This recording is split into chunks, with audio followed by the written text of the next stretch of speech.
I welcome you all with my love and respect. Let you all open all your three eyes. Om Nithyananda Paramashivoham.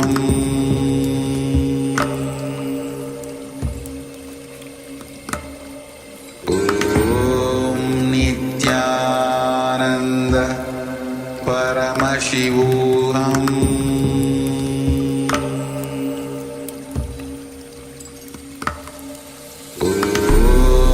Nithyananda Paramashivoham.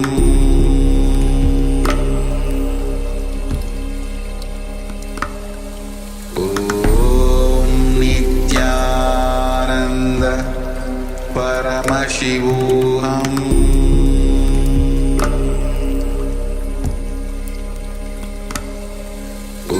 Om Nithyananda Paramashivoham.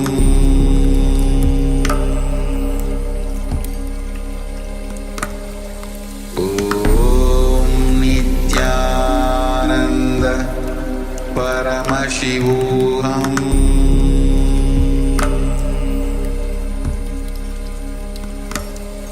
Om Nithyananda Paramashivoham.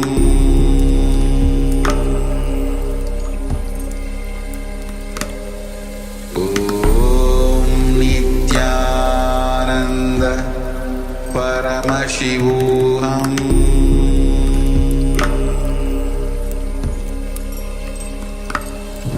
Om Nithyananda Paramashivoham.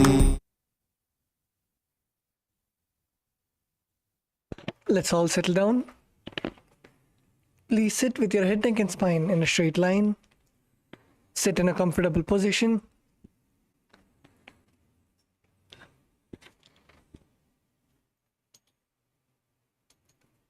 Place your hands in the Atmanjali Mudra. Come to a space of deep restful awareness.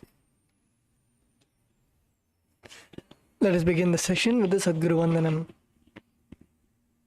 Nithyanandam Paramasukadam Kevalam Jnanamurtim Dvandvatitam Gagana Sadrisham Tattvamasyadilaksham Ekam Nityam Vimalamachalam Sarvadhi Sakshibhutam Bhavatitam Trigunarahitam Sadgurum Tam Namami. Let us now chant the Shiva Mula Mantra. Om Ham Haum Shivaya Namaha. Om Ham Haum Shivaya Namaha. Om Ham Haum Shivaya Namaha. Om Ham Haum Shivaya Namaha. Om Ham Haum Shivaya Namaha. Om Ham Haum Shivaya Namaha. Om Ham Haum Shivaya Namaha. Om Ham Haum Shivaya Namaha. Om Ham Haum Shivaya Namaha. Om Ham Haum Shivaya Namaha. Om Ham Haum Shivaya Namaha. Om Ham Haum Shivaya Namaha. Let us begin the Tattvachamanam. Now, keeping your right hand in the Gokarna Mudra as the Acharya is demonstrating, take an udarni of water into your right palm. Sit right palm as we chant the following mantra. Om Atmatattvam Shodhayami Swadha. Om Vidyatattvam Shodhayami Swadha. Om Shivatattvam Shodhayami Swadha. Please wash your hand with an udarni of water. With the base of the right hand thumb, wipe your lips twice from the right to the left, twice as we chant the following mantra. Om Hadaya Namaha. Again wash your hand. The tips of the right hand, index, middle and ring fingers joined together touch up a little above the upper lip and below the lower lip. Again wash your hand. With the tips of the right hand, index finger and thumb joined together, touch the right nostril, the left nostril. With the tips of the right hand, ring finger and thumb joined together, touch the right eye, the left eye, the right ear, and then the left ear. Again wash your hand. With the little finger and thumb joined together, touch the navel center, the right chest, the left chest. With the tips of all 5 fingers joined together, touch above the head, the right shoulder, left shoulder, and then the heart center. Again wash your hand. We will now be beginning the Sankalpa, the conscious resolution. Let us set the Sankalpa for today. Please close your eyes. Visualize how you want to manifest your inner space, how you want to manifest your reality, what reality you want to manifest for today. Visualize your inner space free of any incompletions, any patterns.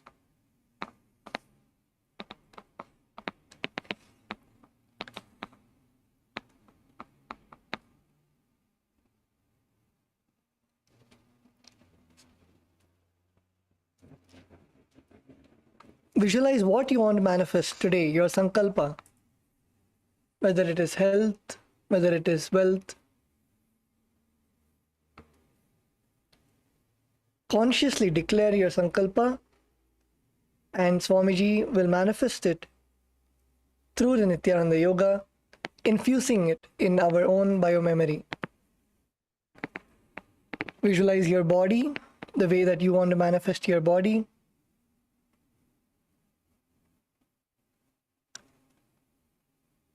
Visualize yourself with complete health, strength, flexibility,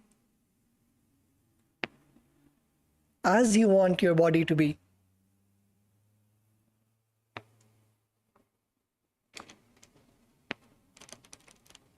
And with that, let us now begin the Sankalpa chanting.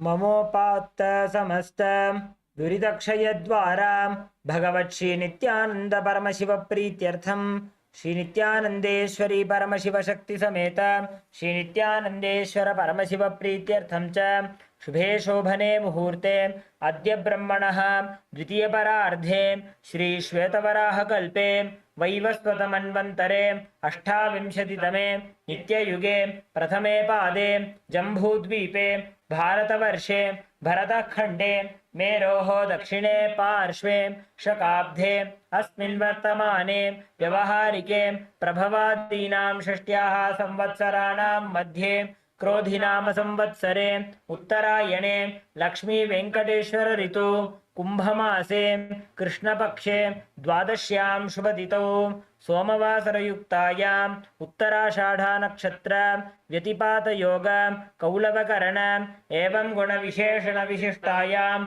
अस्यां शुभतिथौ श्री कैलासोन्नत द्वादशांत श्यामला पीठारूढ़ श्री मीनाक्षी सुंदरेश्वरा भिन्न स्वरूप परशिवपुत्र रत्नकुमार गुरुमन्यतुल्यावतार श्री पार्वती स्तन्यपान लब्ध दिव्य ज्ञान विश्रुत सकल निगमागमसार भूत द्राविड वेद प्रवक्त्रे श्रीमत् परमशिव करुणा समधिगत मुक्तामय चतुरश्रयान गीयमान छत्र चावर श्री चिन्ह काहलादि समस्त बिरदावल्यलंकृत ज्ञान विज्ञान चक्रवर्ती सर्वजन संग सद्यो निर्वाण दीक्षा व्यापवर्ग वर्ष विश्राण जीमूत परमद कलभकेसरी शैव सिद्धांत स्थापनाचार्य श्री राजाधिराज पांड्य महाराज गुरु क्षपण शाक्यादि महांधकार निवारण ज्ञान भानु वीक्षणा नरहर ध्वजोच्छेदन पूर्वक श्री ऋषभध्वज स्थापक शैव समय कर्त्रे सर्वज्ञ पीठारूढ़ श्री जगद्गुरु श्री ज्ञान संबंध देशिक स्वामी वागीश सुंदर माणिक्य वाचक स्वामिनाम अवतार भूत श्री ज्ञान संबंध स्वामी पुनर्धृत श्यामला पीठ सर्वज्ञ पीठ त्रिनवद्विशततम गुरु महासन्निधान अरुणगिरि योगीश्वर परंपरागत अरुणाचल सर्वज्ञ पीठ गुरु महासन्निधान कैलास परंपरागत कांची कैलास सर्वज्ञ पीठ त्रयस्त्रिंशदुत्तर द्विशततम गुरु महासन्निधान नित्योत्सव नित्यमंगल नित्य कल्याण नित्य रचित कैलास परंपरागत आदि कैलास नित्यानंद पीठ महासंस्थान महासिंहासन पीठ कर्त्रे साक्षात् श्री परमशिव समुद्भूत कैलास परंपरागत वैवस्वत मनुविक्ष्वाकु हरिश्चंद्र भगीरथ श्रीरामचंद्र शूरसेन इत्यादि अनवचिन् सार्वभौम चक्रवर्ती परंपरागत चतुष्षष्टि योगिनी मंडित चतुष्षष्टि संप्रदाय प्रवर्तक मनुधर्म शासन सूर्यवंश प्राप्त सर्वज्ञ पीठ सुरांगी साम्राज्य मूर्धाभिषिक्त चूड़ामणि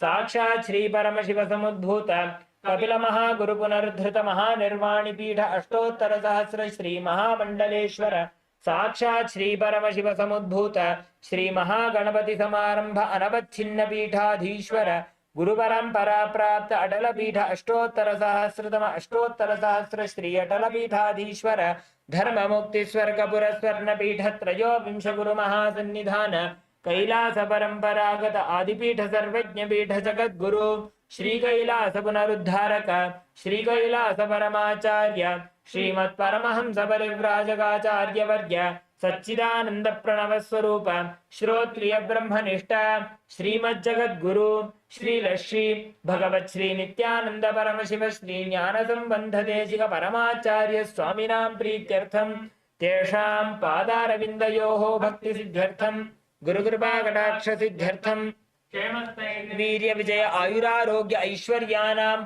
अभिवृद्ध्यर्थम धर्मार्थ काम मोक्ष चतुर्विध बल पुरुषार्थ सिद्ध्यर्थम समस्त दुरितोपशान्त्यर्थम समस्त मंगलावाप्त्यर्थम भगवत् श्री नित्यानंद परम शिव प्रसादेन सकुटुम्बस्य ज्ञान वैराग्य जीवन मुक्ति प्राप्त्यर्थम पूर्ण आरोग्य युक्त दृढ़गात्र योगिक शरीर सिद्ध्यर्थम परम शिव शक्ति आविष्करणार्थम नित्यानंद योगाभ्यासं करिष्ये. Please wash your hand with an uddarni of water. Om apa upasprisya.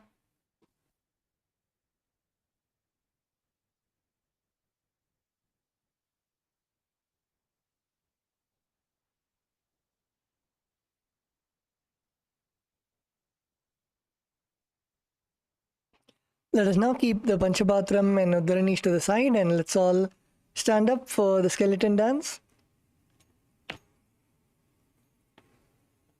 Please stand up.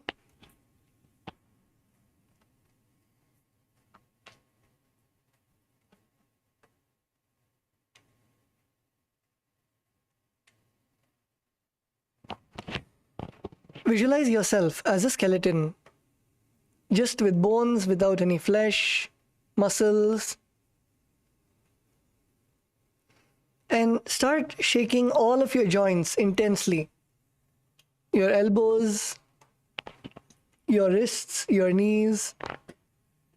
Start shaking and loosening your whole body.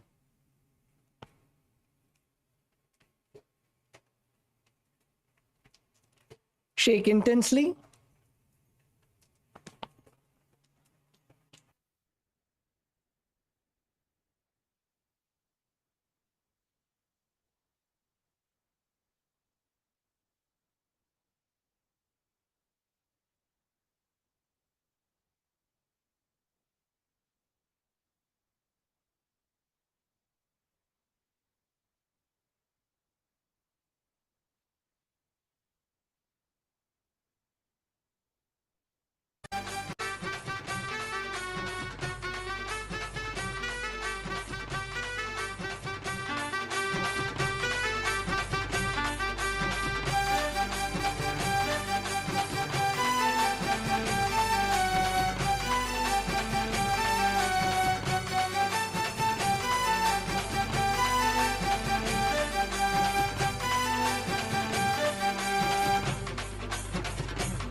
Now slowly relax.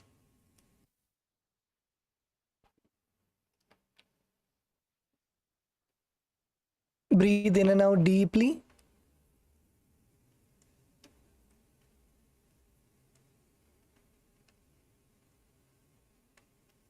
Inhale and exhale.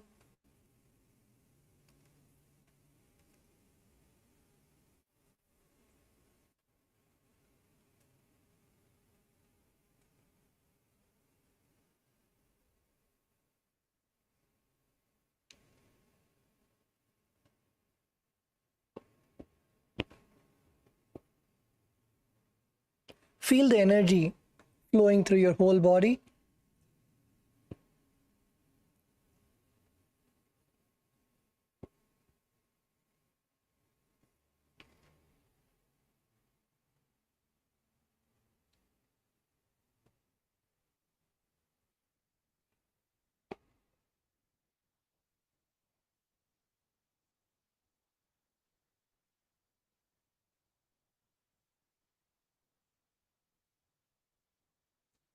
Now open your eyes and please sit down on your mats.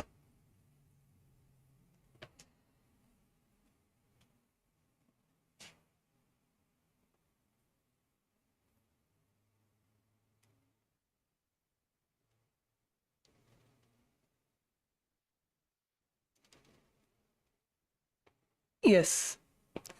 So the first asana that we are going to perform today is in the Dvitiya Vinyasa Krama. Name of the asana is Bala Gunasana. So in this asana, from a seated position,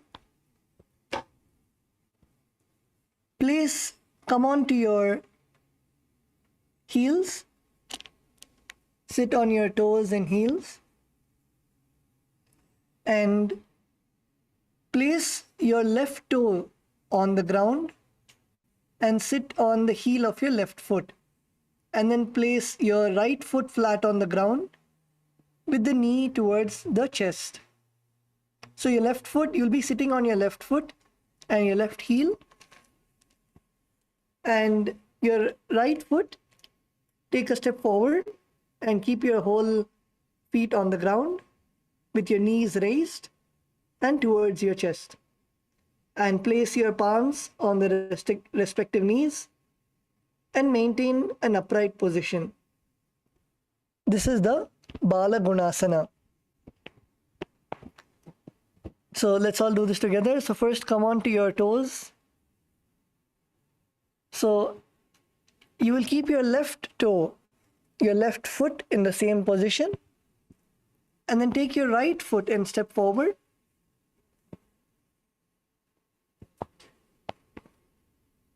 Make sure that your knee is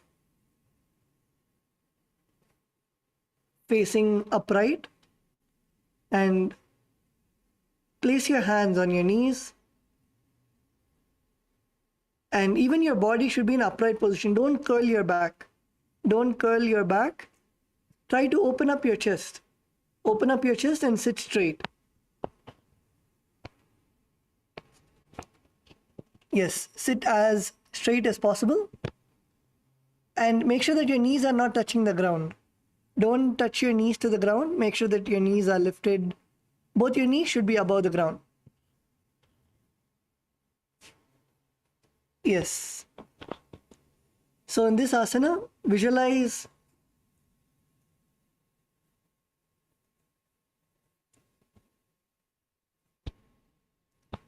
the Siddha, one of the Siddhas in your inner space. The pranayama that you'll be performing is the Antarangaka Kumbhaka. So that is inhale forcefully inside. So take a sharp breath. Inhale and then hold your breath and then slowly exhale through your nostrils. Inhale forcefully through your nostrils, and then hold your breath, and then slowly exhale. This is the Antarangaka Kumbhaka. And the bandha that we'll be performing is the Mula Bandha. Mula Bandha is contracting your perineum, and the japa of Om Nithyananda Paramashivoham. आसन को गुण जल विकार जाई.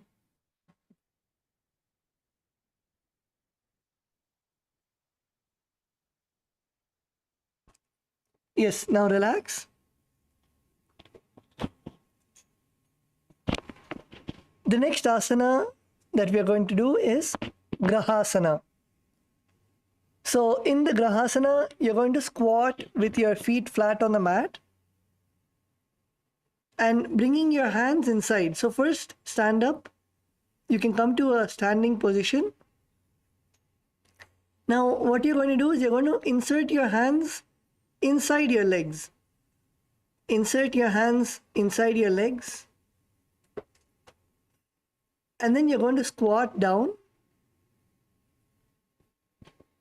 and bring your elbows under your thighs and wrap your hands around your shin.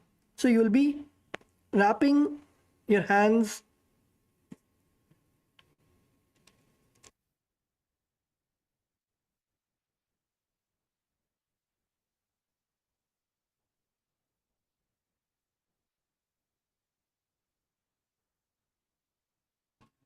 So you'll be squatting. First, put your hands inside your legs and then squat down. Squat as low as possible. Go down, down, down, down. Squat all the way down. And then wrap your arms around your legs. Wrap your arms around your legs and hold on to your ankles from outside.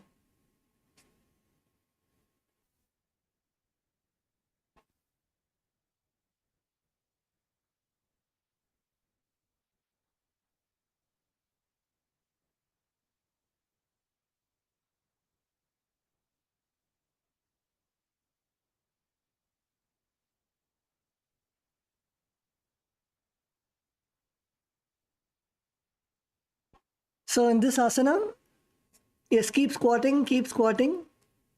Your buttocks should not touch the ground. So only your heels and your foot should be on the ground. Make sure that your back or behind is not touching the ground. Balance with only your feet on the ground. If you want better balance, maybe you can open up your legs a little more. You can keep your feet wider, and then you can go down. If you want better balance, you can open up your feet also. Keep your feet wider, and then go down.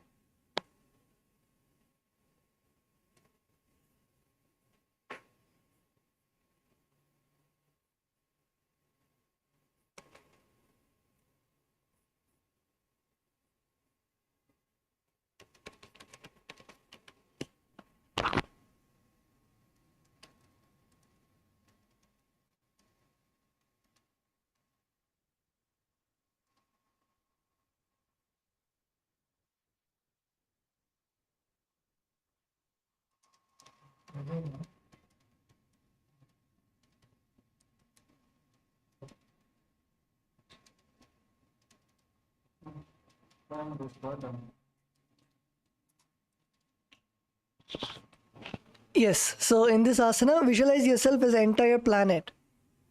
Visualize yourself as an entire planet. The pranayama that you'll be performing is the Antarangaka Kumbhaka. So that is, inhale forcefully, take a sharp breath, inhale, and then hold your breath, and then exhale slowly. Take a sharp breath, inhale forcefully, and then hold your breath, and then slowly exhale through both your nostrils. Perform the Mula Bandha, contracting your perineum, and the japa of Om Nithyananda Paramashivoham. पादतले भूमौ संस्थाप्य जानुमध्ये कूर्परौ स्थाप्य हस्ताभ्यां गुल्पप्रदेशो धृत्वा तिष्ठेत् ग्रहासनं भवति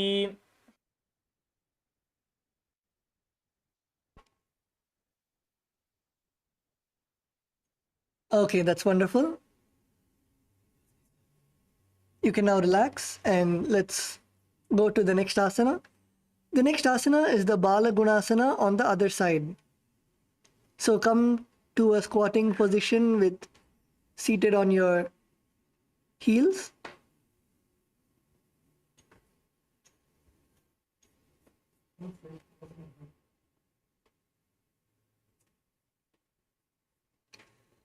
Now, last time we took the right leg forward. This time step your left leg forward. Step your left leg forward. So you'll be sitting on your right heel and your left foot, step it forward so that your knee is raised towards your chest. Now place your palms on the respective knees and maintain an upright position. Don't curve your back or don't bend forward. Nicely sit with your chest. Open up your chest and sit with your back straight. Visualize yourself as a Siddha, one of the 84 Siddhas. Perform the Antarangaka Kumbhaka. So that is, inhale sharply inhale, and then hold your breath. And exhale slowly through your nostrils.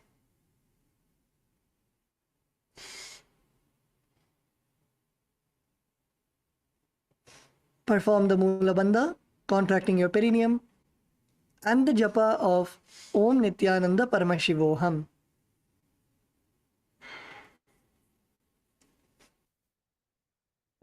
आसन को गुण जल विकार जायी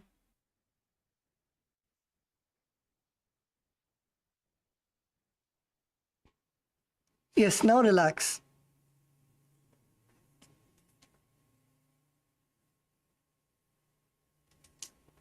You can now relax.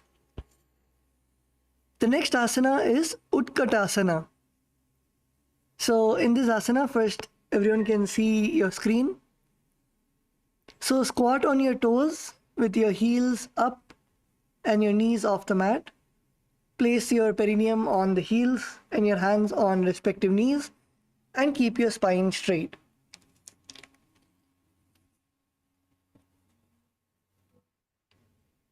This is the Utkatasana. So squat on your toes, come onto your toes and keep your heels up and knees off the mat. Don't bring your knees down. Keep your knees off the mat. And now place your perineum on the heels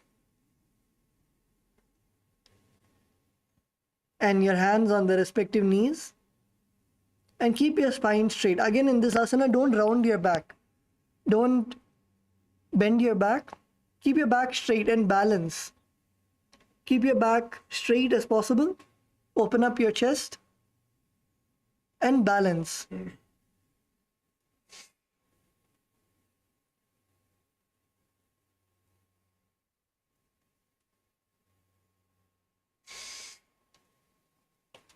Yes, so in this asana, visualize Swamiji in your inner space.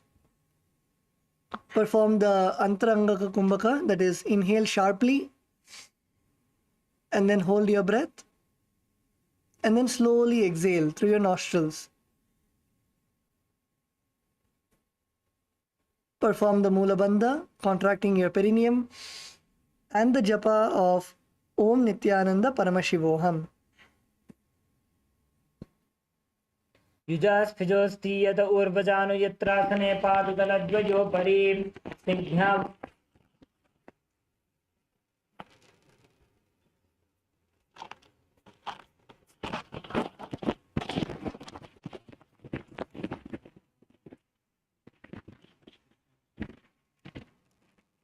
Relax. Let's now go to the next asana. All of you can relax, come back on your feet, on your knees. Let's go to the next asana. The next asana we're going to be performing is going to be Vajra Sangarasana 2. So in Vajra Sangarasana, first you're going to sit down on top of your toes. Sit on top of your toes. Heels on your perineum. The perineum on the heels. Now keep the soles together. So you're going to turn your feet inward so that your soles are facing each other together. Now keep the knees nice and wide. Keep the knees nice and wide. Lift the knees off the ground.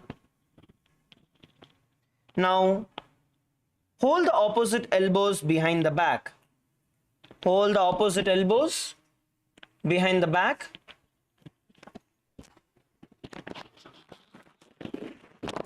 Let's balance in the position, in the asana.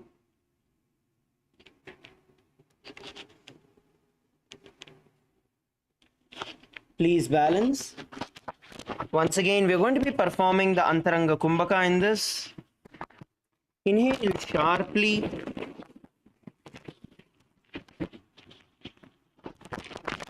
And hold comfortably. And slowly exhale through your nose.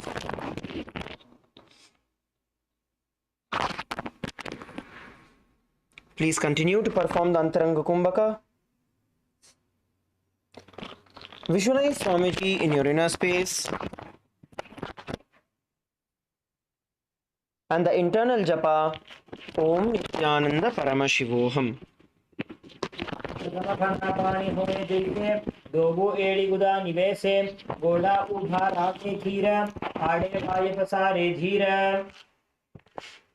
Relax. You can get your knees back on the ground. Please relax. Let's now enter into the next asana. The next asana is going to be Anilasana. You're going to be squatting down. Squat down and keep your feet hip width apart. Keep your feet hip width apart. Now you're going to insert your hands under the soles of your feet from the inside and placing your palms downward towards the ground, inserting your palms under your feet. Make sure that your arms are straight and elbows are together at the navel center, near the navel center. Bring your gaze to the nose.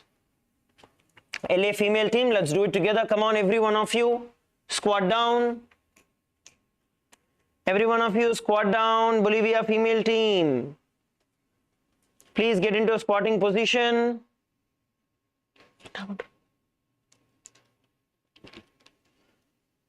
Now insert from a squatting position, insert your fingers under your foot, palms facing downward towards the ground. See, even if you're not able to balance and you're sitting down on your butt, that is also okay. Like you're fallen, like if you're down there, that is also okay if you're not able to stay in a squatted position. Just place your hands under your feet from inside. Now hold the position. Visualize Swamiji in your inner space and bring the visualization where you're able to live just off the air. Visualize yourself living just off the air. And the internal japa, Om Nithyananda Paramashivoham. दो हाथ भूमि परिठाने कहनी जाड़ी ना भिलग आने खना दो ऐसे विधि करें इष्टि हथेलियां की परिधरे. Yes, relax. You can release your hands from there. The next asana we are going to be doing is going to be Padukasana. So a similar asana as what we have done now. Now place the back of your hands on the mat with the fingers facing towards the body. And then you're going to step your feet on top of your hands. You're going to step your feet on top of your hands, wrapping the hands around the feet like a shoe. And from here, you're going to walk forward and backward. Try to keep your knees straight when you are standing up. Of course, when walking, you are going to bend your knees, but try to keep it as straight as possible when you are in the upright position. Let's all perform the Padukasana. Come on, every one of you. Place your hands under your feet. Place your hands under your feet and walk forward and backward. Yes, good. Now visualize yourself as wearing the Padukas, doing the Parivrajaka Yatra, walking across India, Bharat, visiting the various pilgrim centers. The internal japa, Om Nithyananda Paramashivoham. हस्ततलयोः पादतले कृत्वा तिष्ठेत् गच्छेत् पादुकासनं भवति. Okay, relax, stand up. Please come to a standing position. Shake your hands out. Shake your legs out. Rotate your the wrists.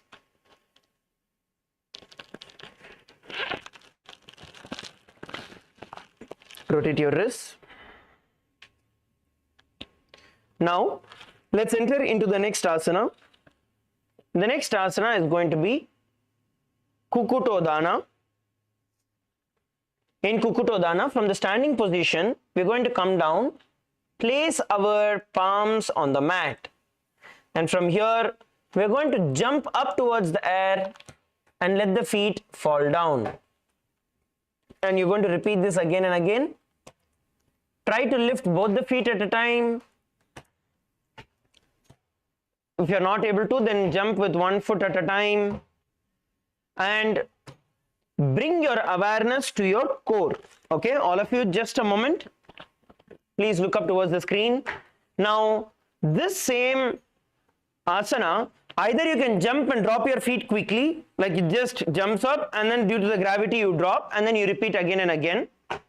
Or the other thing that you can do is engage your stomach, engage your core muscles and kick up and slowly come down. And slowly come down. So try to come down as slow as possible once you kick your feet up. The easiest variation is jumping with one foot, kicking one foot up and then the other, like that. Then once you're a little comfortable, kick with both the feet. And once you're more comfortable, then jump up with both the feet and come down slowly. Yes, let's do the Kukutodana, everybody. Come on, everybody, palms on the ground. You're going to visualize yourself as a rooster, flying up and down. Come on, jump.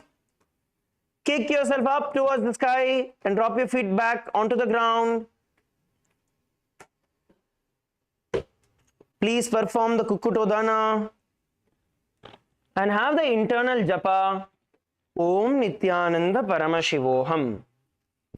हस्ततले भूमौ कृत्वा पादतले च ऊर्ध्वमुड्डानं कृत्वा भूमौ पतेत्. इत्थं पुनः पुनः कुर्यात् कुक्कुटोड्डानं भवति.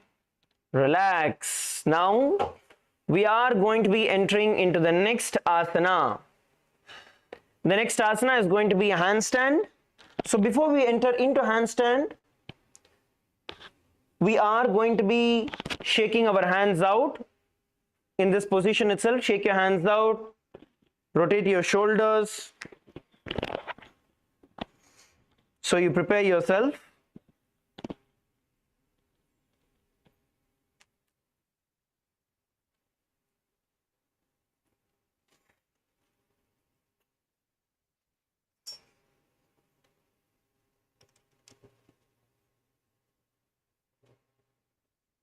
Rotate your shoulders, relax.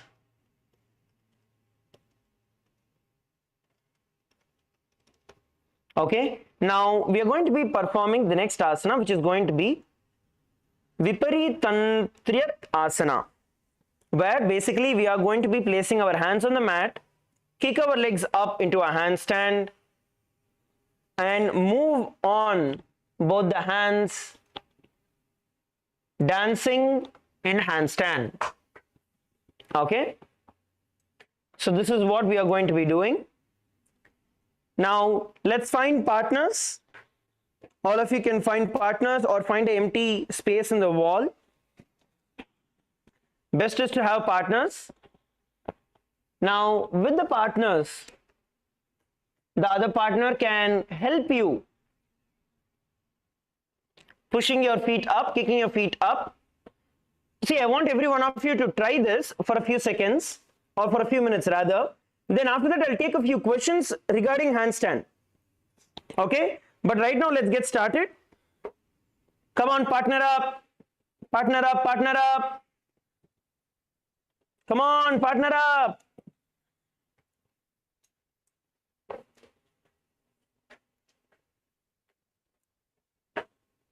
Now kick your feet up towards the ground and move your hands and legs dancing in an upside down position. Come on, kick and hold, and then slowly step your hands.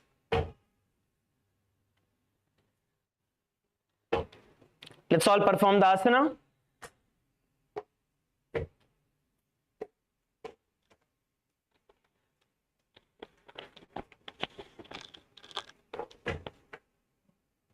Kick your hands, kick your feet up and move your hands.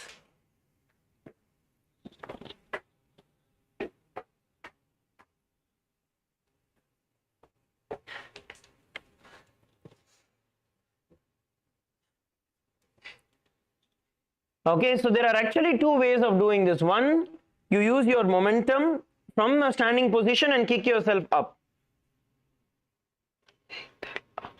Okay, so that is one. But if you want to use momentum and kick your feet up, you also need to be ready to be able to drop down into the position. The other way is where you already plant your hand on the ground and from there you kick your feet up. So this is a little more controlled way of doing it. You can switch partners and try.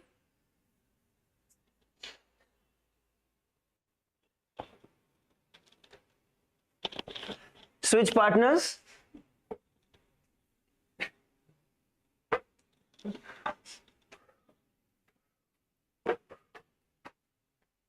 Yes, good. Ecuador team, you guys are doing a wonderful job. That's nice. LA male team, partner up. Do it along with your partners. It's a lot easier with partners.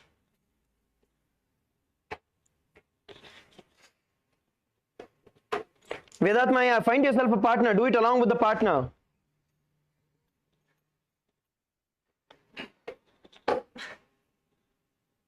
Okay, relax, relax, relax, relax. All right, let me take some questions over here with regards to this particular asana.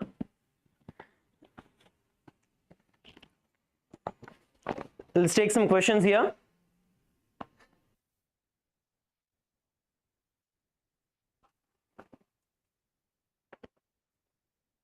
You can come and you can unmute and you can speak. Any clarifications, any doubts with regards to performing the asana, then I will share the details of how we can do it further.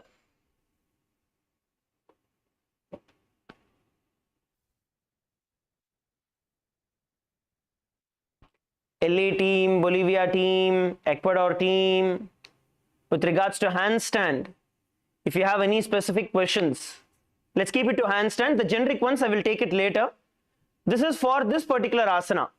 If you have anything, you can ask.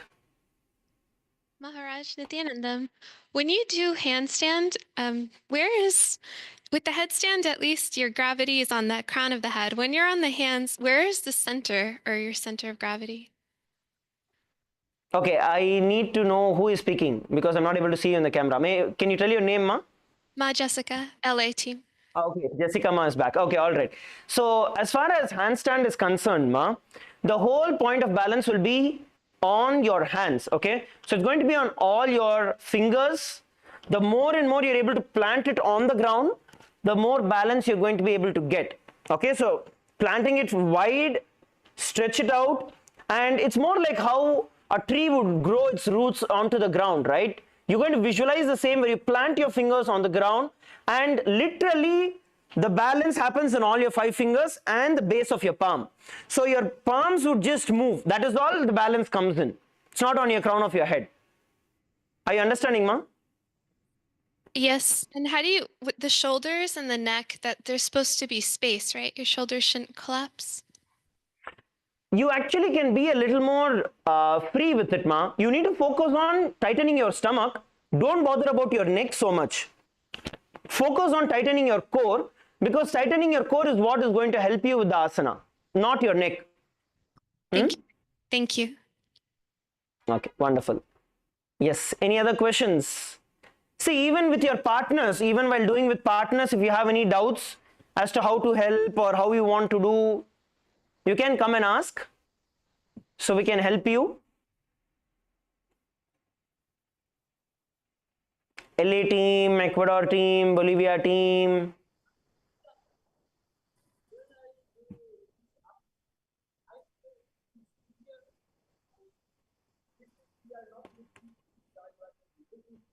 LA males, if you guys are speaking, I can't really hear you.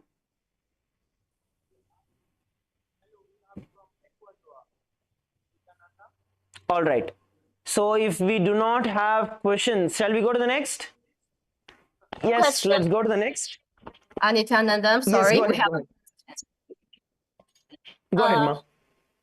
actually you answered the question yesterday, but I still feel confused. Before, when I did yoga, the teacher said that we cannot help each other and touch each other's body because we will exchange our energy and affect the other people's energy. But now we can have partners. When we go back home, what should we do? Even after you go back home, you can still have partners and you can still do it. There's no problem. Until and unless specifically we are telling that this asana, do not touch anybody. You can take support of the other person in the initial level till you get comfortable with it. No problem. Okay, I got it. Thank you.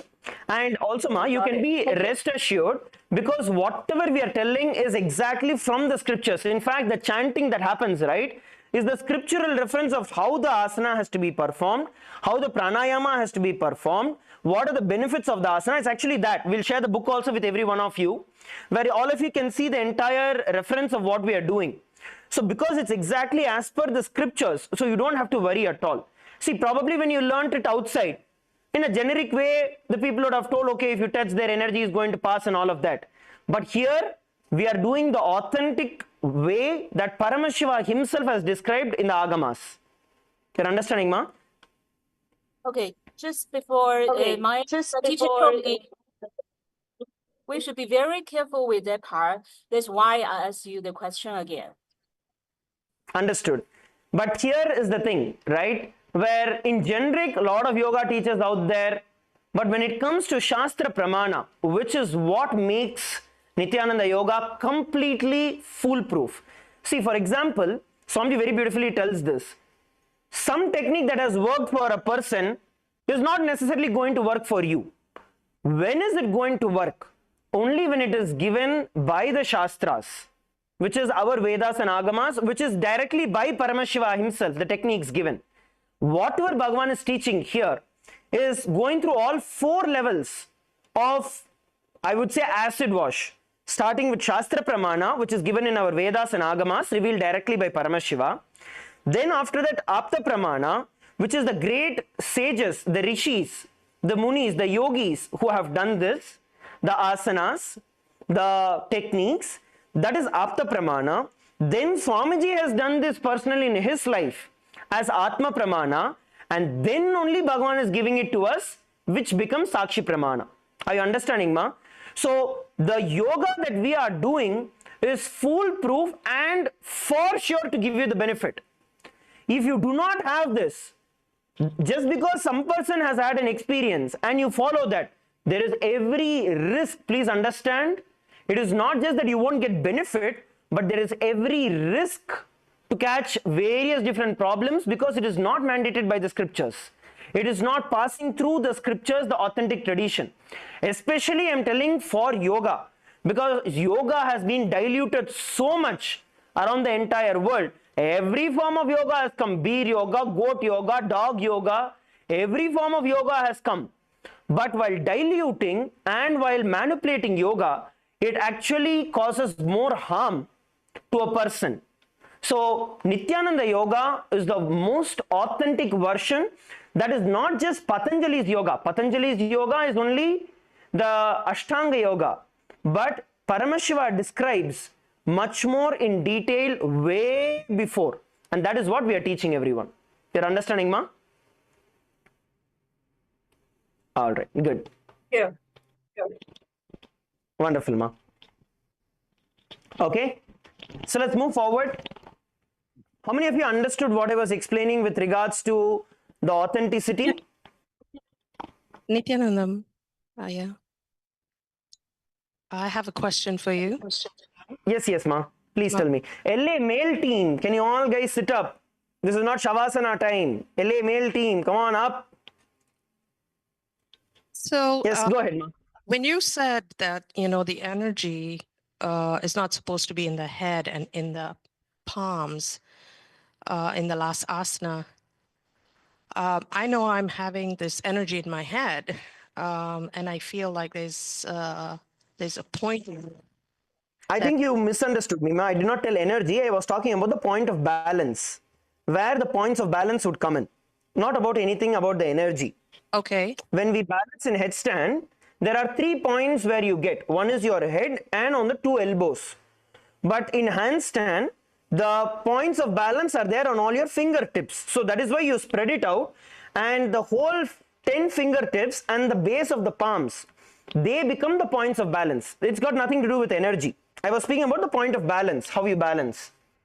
Okay. Because I do feel like I do feel those trying to get the alignment, I guess. I don't know the words, but like a feeling of when I'm in a position, I can feel like a certain point, I guess the balance. Yes, that is good, ma. So those are so when you do the handstand, it's in your elbows, and you said in the head. Is that what you said? Sorry, ma, your voice broke up. If I heard you right, you were telling that in headstand, it is at the 3 points. Yes. That is the points of balance.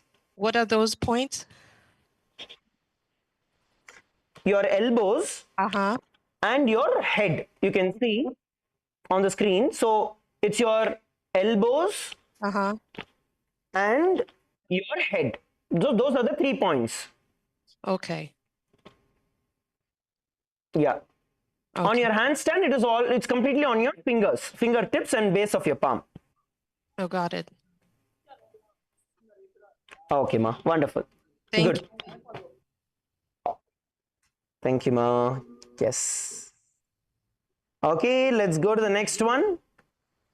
Let's all enter into the next asana. LA male team. Come on, guys. The moment you get a chance, you're not supposed to be lying down. You're supposed to be doing something more active. We're all yogis. Come on up. Okay, let's enter into the next asana, which is going to be Kunjarasana.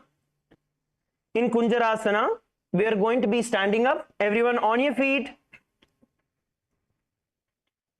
Everyone, please come up on top of your feet. Stand up on your mats.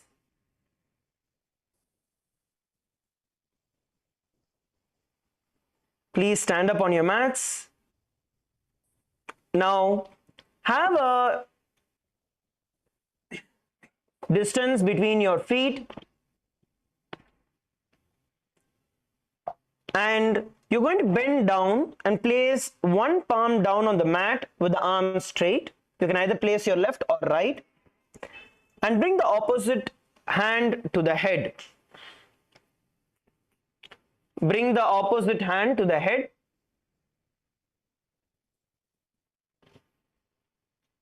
Holding on near your ears, please bend down.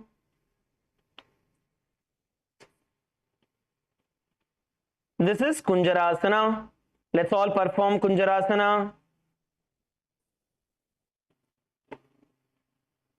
Inhale and exhale in the Sahaja Pranayama, where when you inhale, visualize the air carrying the Kundalini Shakti throughout your entire body.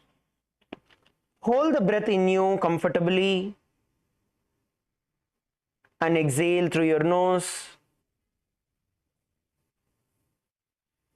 Visualize Swamiji in your inner space and the internal japa Om Nithyananda Paramashivoham. अथवक्षे Mahadev कुञ्जरासनमुत्तमं करेणैकेन पादाभ्यां भूमौ तिष्ठेत् शिरः करः. Relax, come up. Now we are going to be performing Kunjarasana on the other side, which means the other hand is going to be going down straight and you're going to be bending the other hand and holding on to the ears, switching sides. Let's bend down and enter into Kunjarasana on the opposite direction. Please bend down. Have enough gap between your feet and try to keep your knees straight. See, if you increase the gap of your feet, naturally your knees will become straight. You'll be able to keep your knees straight.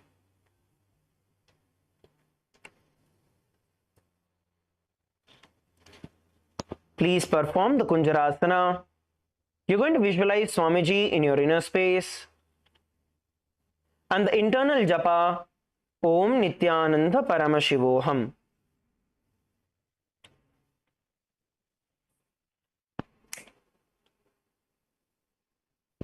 अथवक्षे Mahadev कुञ्जरासनमुत्तमं करेणैकेन पादाभ्यां भूमौ तिष्ठेत् शिरः करः. Relax. Now let's enter into the next asana, which is going to be Kadambasana. Now you're going to sit down on the ground with your feet flat and heels close to your body. Sit down on the ground with your knees bent, sitting down on the ground, heels close to your body, feet flat. Now hold on to your ankles. Hold on to your ankles and lift the toes of the ground. Hold on to your ankles and lift the toes of the ground. Come on, it's a very subtle way of doing it. You can bend your back. You don't have to keep your back straight. Balance yourself in the pose.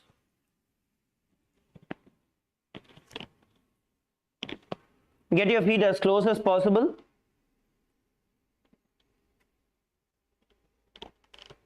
And lift your toes off the ground.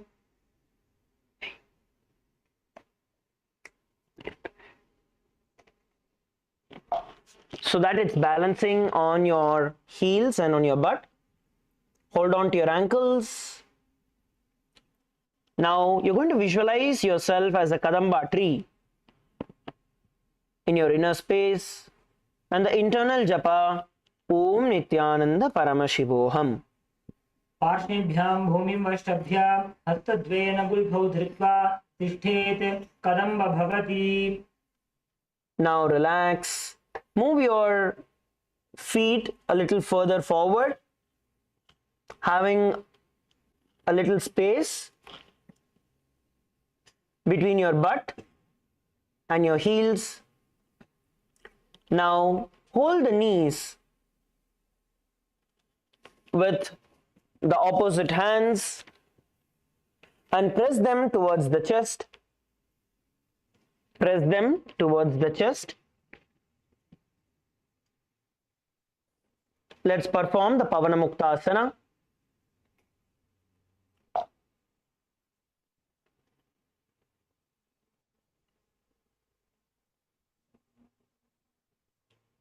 Literally every asana, every posture that we sit is a asana in our scriptures. So now we are actually learning the different names and the Shastra Pramanas for it.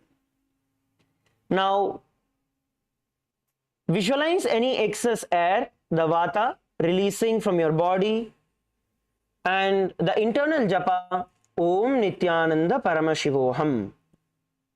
द्वयोस्तु पादयोः पाणिं लात्वा स्वस्वनितम्बके जानुनी वक्षसि साधुर्बभ्रतीकरबन्धनैः एवं विधा स्थितिर्यत्र तत्र वायुमुक्तासनं भवेदनेन वशा शुद्धिर्मलस्थवायुर्मोचनम्.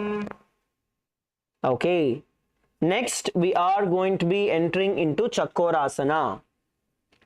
So Chakorasana is where we put one foot behind the head and then one foot, the opposite foot stretched out, place our hands beside the side of our hips and then lift off the ground. So we're going to show you Chakorasana and then we are going to be practicing this asana. We'll be showing you the asana first. All of you can see to understand what the asana is. And then we will tell you how you can practice. So this is Chakorasana. One leg behind the neck, the other leg in forward, stretched out in front of you and body lifted off the ground. Okay, relax. Now, we are going to be doing this together. Okay, so especially all of you in LA, you're going to find yourself a chair. There are a lot of chairs which are available. So all of you, please get yourself a chair. Now, as you have a chair that is there, okay, now with the chair there, you're going to lift your feet.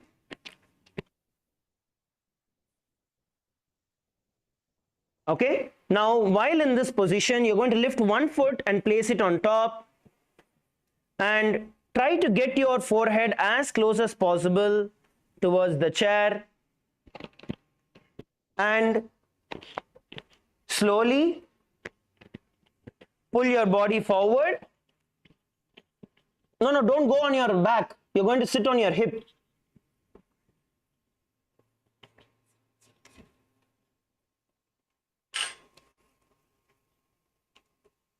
So place your leg on the chair and bring your body closer, pulling yourself down, as you can see. Come on, use a chair, place it on the top and pull your neck down towards the bottom. Pull your neck down. Bolivia team, if you guys do not have chairs, you can do this with your hands. So pull your feet up.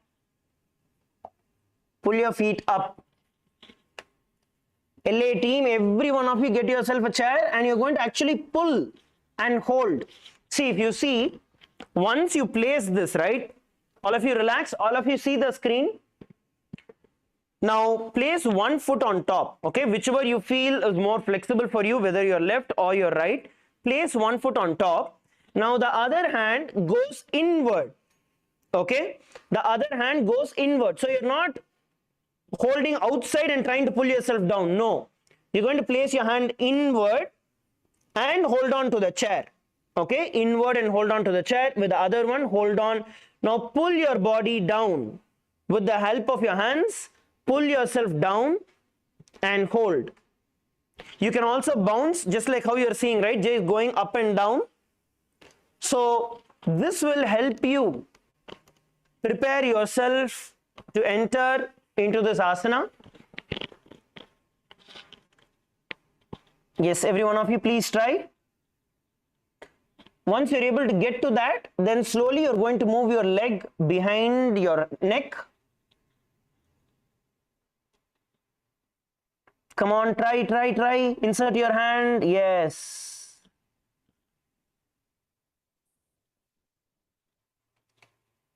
Some of you are doing, that's wonderful. Oh wow, actually one of you, Ma, actually I'm able to see you from the back camera. One of you are able to put your feet behind the neck.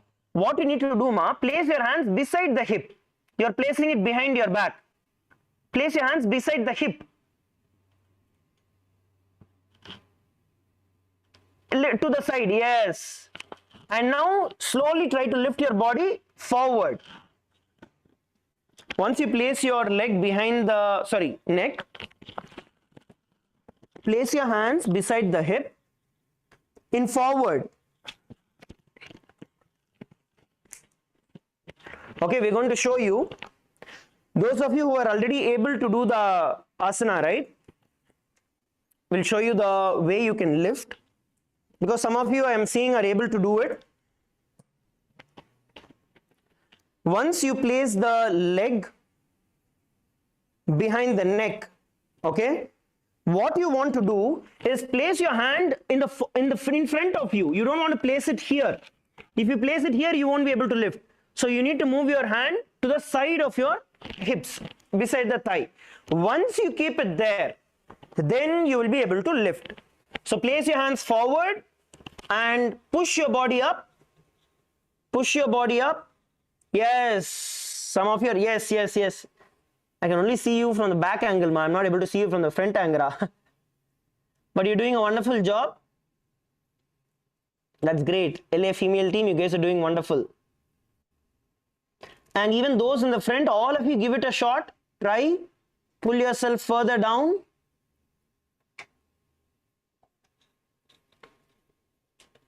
Good. Now, you're going to visualize yourself as a powerful source of energy in your inner space and the internal japa, Om Nithyananda Paramashivoham. पूर्वतानं च दुष्पादपीठं वज्रासनं तथा चकोरक्रं च शलभभुजङ्गमपि वृश्चिकम्. Okay, relax. Now, just put the chairs aside. You don't have to keep it back because we'll be doing this on the other side, but after a couple of asanas. So just keep it aside.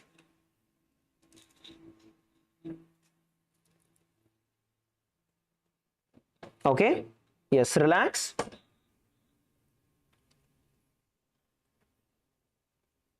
Now, the next is actually going to be something that will stretch our feet out. Now, the same leg that you try to place behind your neck, we are now going to be performing Dhanurasana 2, where you're going to sit down with your feet stretched out.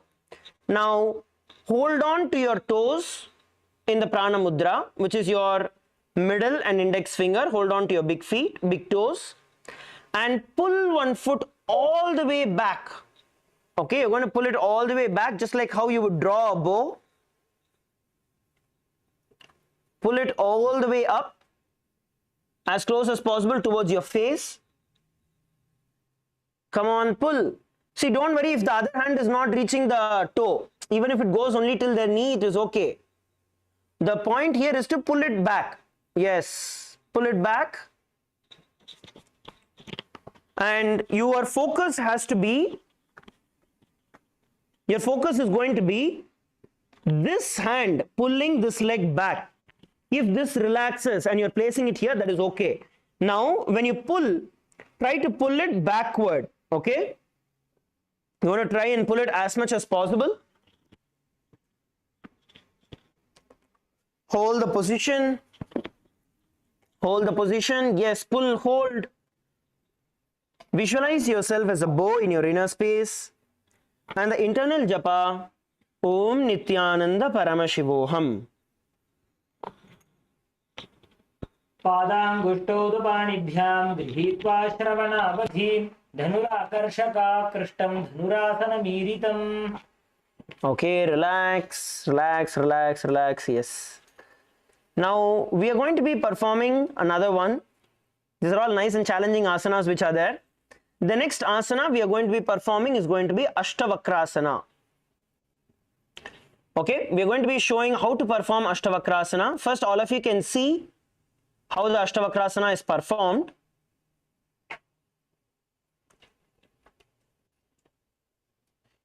And then we will teach you how to do it. Okay?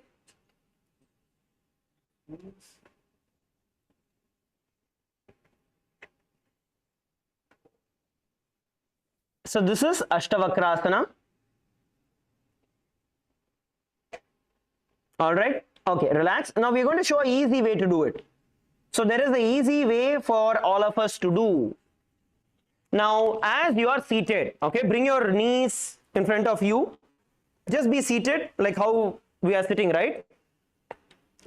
So now in this position, okay, as you are seated down in this position, you're just going to bring, all of you get your right hand up, lift your right hand and place it in front of your feet. Okay, right hand in front of your feet. Now try to get your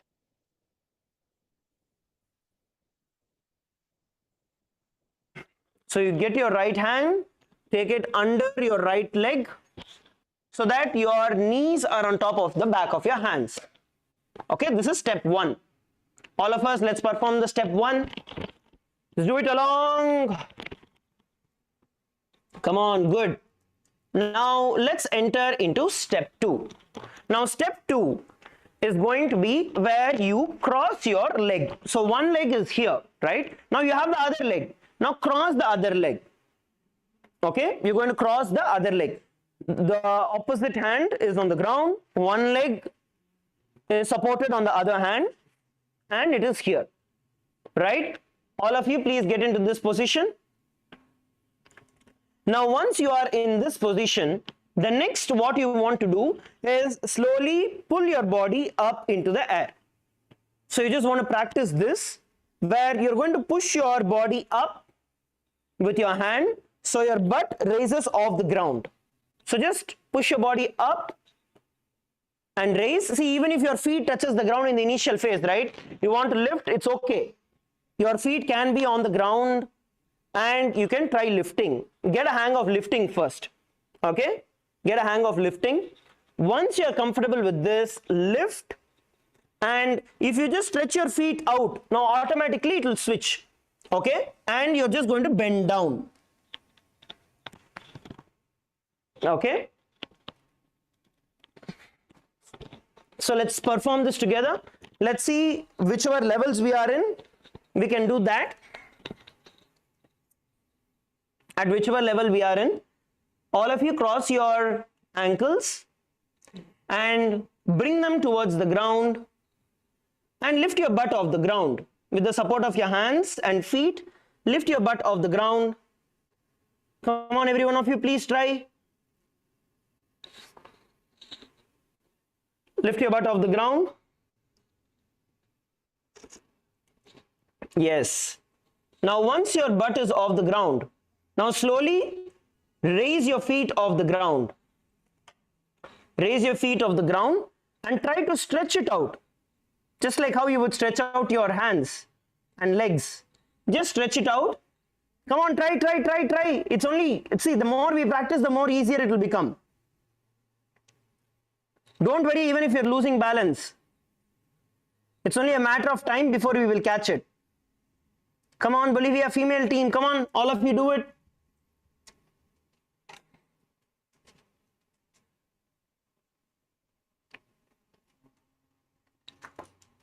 Okay, yes, actually many of you are able to do. I'm going to show you how to stretch the leg out. Okay, some of you are missing that part of it and losing balance, right? Now when you stretch your leg out, you want to make sure your elbow bends. So right now your leg is placed on top, right? Now if you see from this angle, this is how I am. Now this elbow is bent, right? Now when I lift my hands off, in the initial level I am not going to stretch my hand. That you will be able to do once you get a hang of it and once you're able to do it a little longer. But in the starting, I am going to keep my hand bent. Okay, I am going to keep my hand bent and this leg continues to be supported. So you want to bring your awareness onto your body and slowly bend. Okay, slowly bend and stretch. Once you get comfortable, then obviously you'll be able to balance, you'll be able to do whatever you want. But in the initial phases, keep your hand bent, which means your elbow bent, so your knees are supported on top of it. This is for those of you who are able to perform the asana and just need balancing help. Yes, LA males team. That's Patrick, Aya, right? Yeah. You did a wonderful job, Aya. That's good. All right. Now, in this asana, you're going to visualize yourself as a crane in your inner space, and the internal japa, Om Nithyananda Paramashivoham. वासिष्ठपथ कौण्डिन्यम् ऊर्ध्वकुक्कुटमेव च अष्टावक्रमथोत्थानं मयूरं सेतुबन्धनम्. Relax, relax, relax, relax. Good. How many of you are sincerely trying? I'm really happy that many of us are sincerely giving in our effort. How many of you feel that yes, I am giving my sincere 100% effort into it? Can you all raise your hands? Both hands. Both hands. Yes, that's great. Wonderful. Now please shake your hands up itself like that so you relax your hands. Okay, yes, good. Relax your wrists. Okay, just shake your wrist out. Rotate your wrists.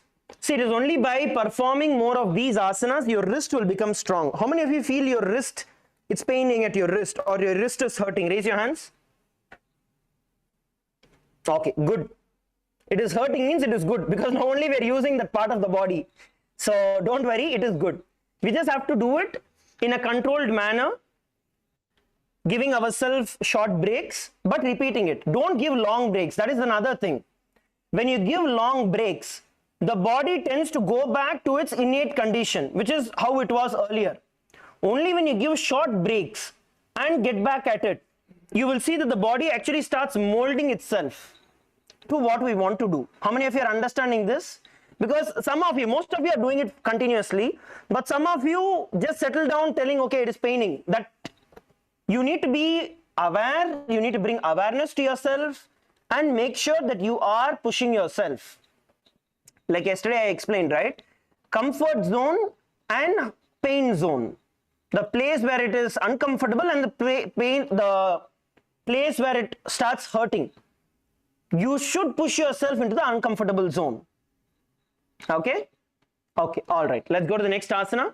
The next asana is going to be pranasana. In pranasana, all of you stretch your feet out in front of you. Stretch your feet out in front of you.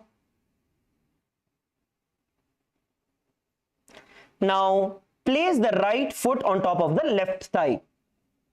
Right foot on top of the left thigh. And bring the left foot flat on the ground, which means you're going to bend the knee of the left foot and bring the feet on the ground. Now, insert the left hand in the gap under the knee. Insert the left hand underneath the left knee. Follow along, do it along. Yes, left hand under the left knee. And the opposite hand placed on the knee. Opposite hand placed on the knee. Try to press your feet to the ground. This is pranasana. This is pranasana. Hold the position. Hands on the knee. Yes, hands on the knee. The opposite hand on the knee.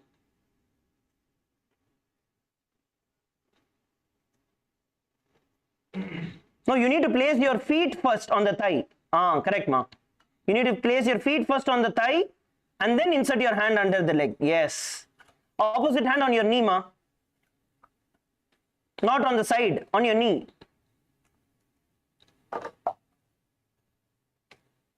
Yes. LA female team back rows. Yes, you got it.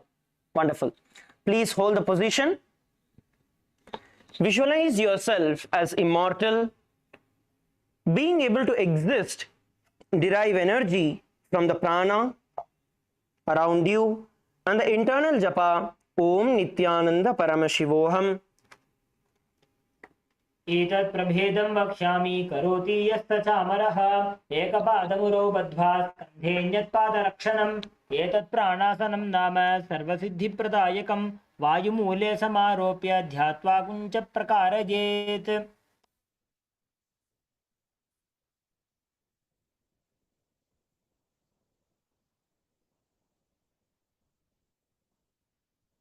Okay, Let's now enter into the next asana. The next asana is going to be Parshva Matsyendrasana. Now, as you are in a seated position, place the right foot at the root of the left thigh. Okay, right foot not on top, at the root, at the base. Root of the left thigh. And then place the left leg by the side of the right knee. Similar to Gomukhasana, but not aligning your knees together. Come on, lift the feet and place it on the other side. Yes, lift the foot and place it on the other side. One leg near the perineum, the other crossing over. Now, hold the left leg with the right hand.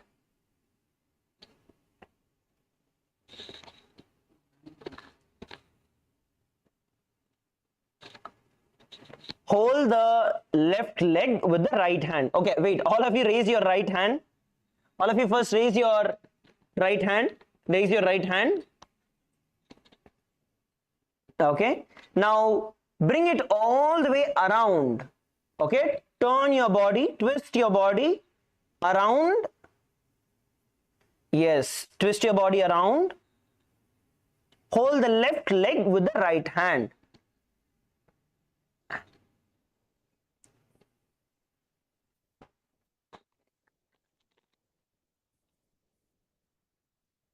Hold the left leg with your right hand and twist your body in this position. Remain steady. Hold the position. Hold the position. Now, with the support of the other hand, turn yourself, twist yourself more.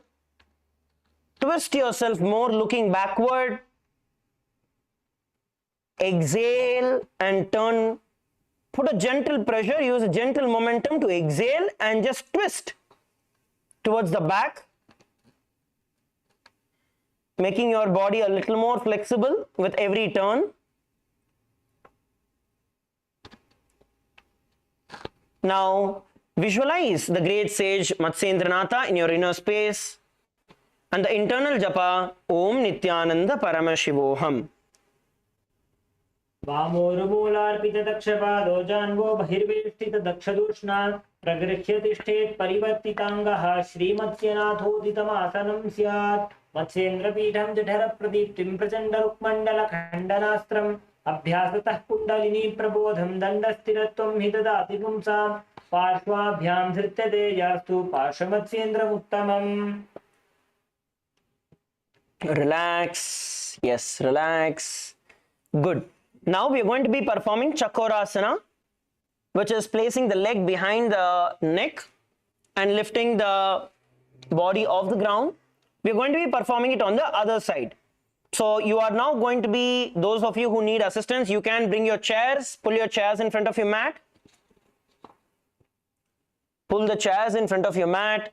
Now lift and place the other foot on top of the mat, on top of the chair, and pull your body down towards the ground. Once you are comfortable, when you are comfortable with it and you have placed your feet behind your neck, then you are going to lift off the ground in Chakorasana. Now let's do it together. Placing the chair.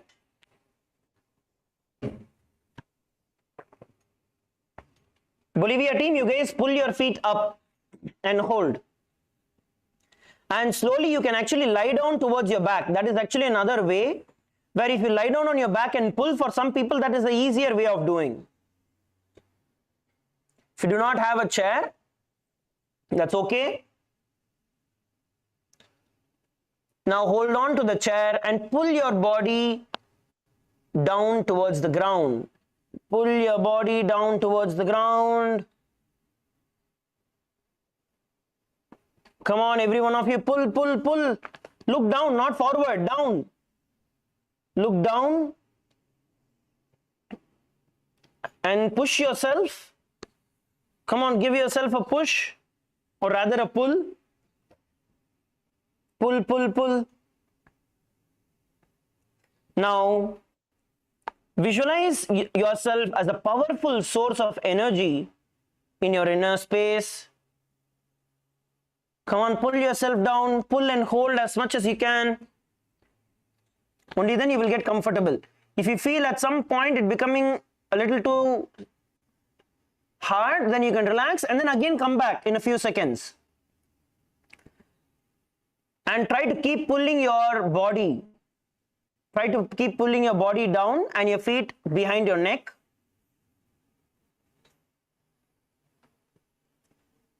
Those of you who are able to do, place your hands beside your hips, not at the back, to the side of your hips.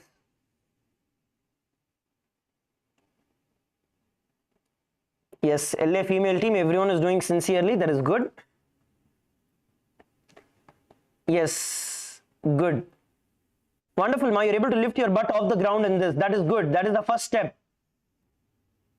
Once you're able to lift your butt off the ground, then you can lift your feet off the ground as well. Yes, Ma, yes, you can actually hold on with one of your hands and lift your one foot up. Good. You're doing a wonderful job, Ma, at the back row. That's great. Now visualize yourself as a source of energy in your inner space and the internal japa Om Nithyananda Paramashivoham. पूर्वतानं चतुष्पादपीठं वज्रासनं तथा तपोरक्रं च शलभभुजङ्गमपि वृश्चिकम्. Okay, relax. Slowly relax. You can keep the chair aside. Once again, we'll be using the chair after a couple of asanas. So you can just put it aside for now. You don't have to take it all the way to the sides. Just place it aside beside your mat so it doesn't disturb you. Okay? Now let's enter into the next asana, which is going to be Dhanurasana 2. Now with your feet stretched out, in front of you, you're going to be holding on to the big toes with the index and the middle finger in the prana mudra, and now you're going to pull the opposite foot all the way back towards your face, towards your ear, and balance.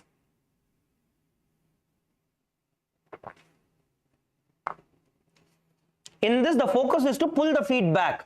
The focus is not to hold the front toe, but it is to pull the feet back. So pull your feet back. That is the focus. And hold the position in a pulled angle. Visualize yourself as a bow in your inner space. And the internal japa, Om Nithyananda Paramashivoham. पादाङ्गुष्ठौ तु पाणिभ्यां गृहीत्वा श्रवणावधि धनुराकर्षकाकृष्टं धनुरासनमीरितम्. Relax. Good. Now we are going to be performing Ashtavakrasana on the other side.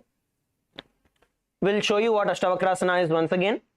This is where we insert our hand, place our legs on behind the arms, stretch our feet towards the side and lift the body off the ground.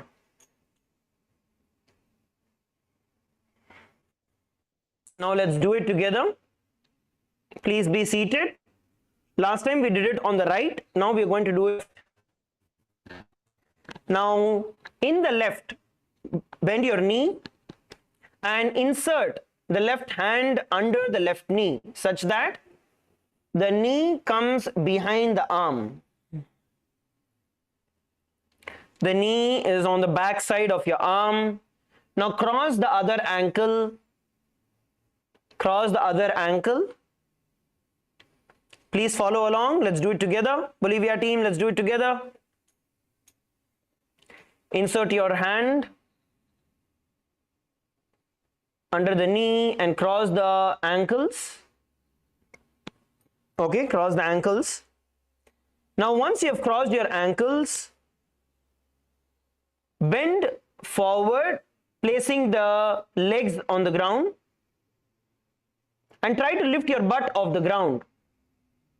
Try to lift your butt off the ground. Bend down and try to lift the butt off the ground. Yes, some of you are doing it. That's good. Now, slowly bend a little more forward, stretching your feet out to the side. Stretching your feet out to the side. Come on, let's do it together. Even if you dropped, once again, insert your hands, cross your ankles, bend down and stretch your feet out. Sometimes doing it fast also will help because you will not strain so much. So you have all the energy to pull yourself up. Let's all perform the Ashtavakrasana. Visualize yourself as a flying crane in your inner space and the internal japa Om Nithyananda Paramashivoham. वासिष्ठमथ कौण्डिन्यम् ऊर्ध्वकुक्कुटमेव च अष्टावक्रमथोत्थानं मयूरं सेतुबन्धनम्. Relax. Relax, relax, relax. Stretch your feet out. Stretch your feet out. Rotate your shoulders.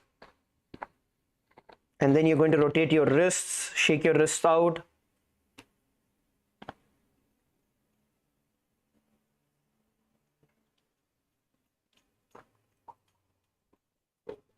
Just shake it out. Bend it forward and backward.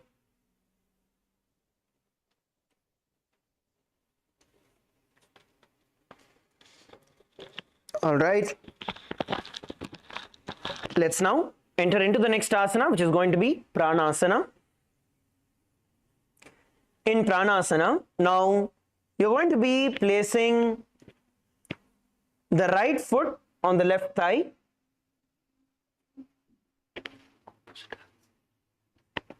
If you did it the opposite direction earlier, then switch the sides. Whichever side you did, you're going to do the opposite. I'm going to be telling it on the right side. So place your right foot on the left thigh and bring the left foot on the ground. Bring the left foot on the ground, bending your knee. Now, you're going to insert the left hand under the left knee and the right arm on top of the right knee. The right palm on top of the right knee. Let's perform the Pranasana together.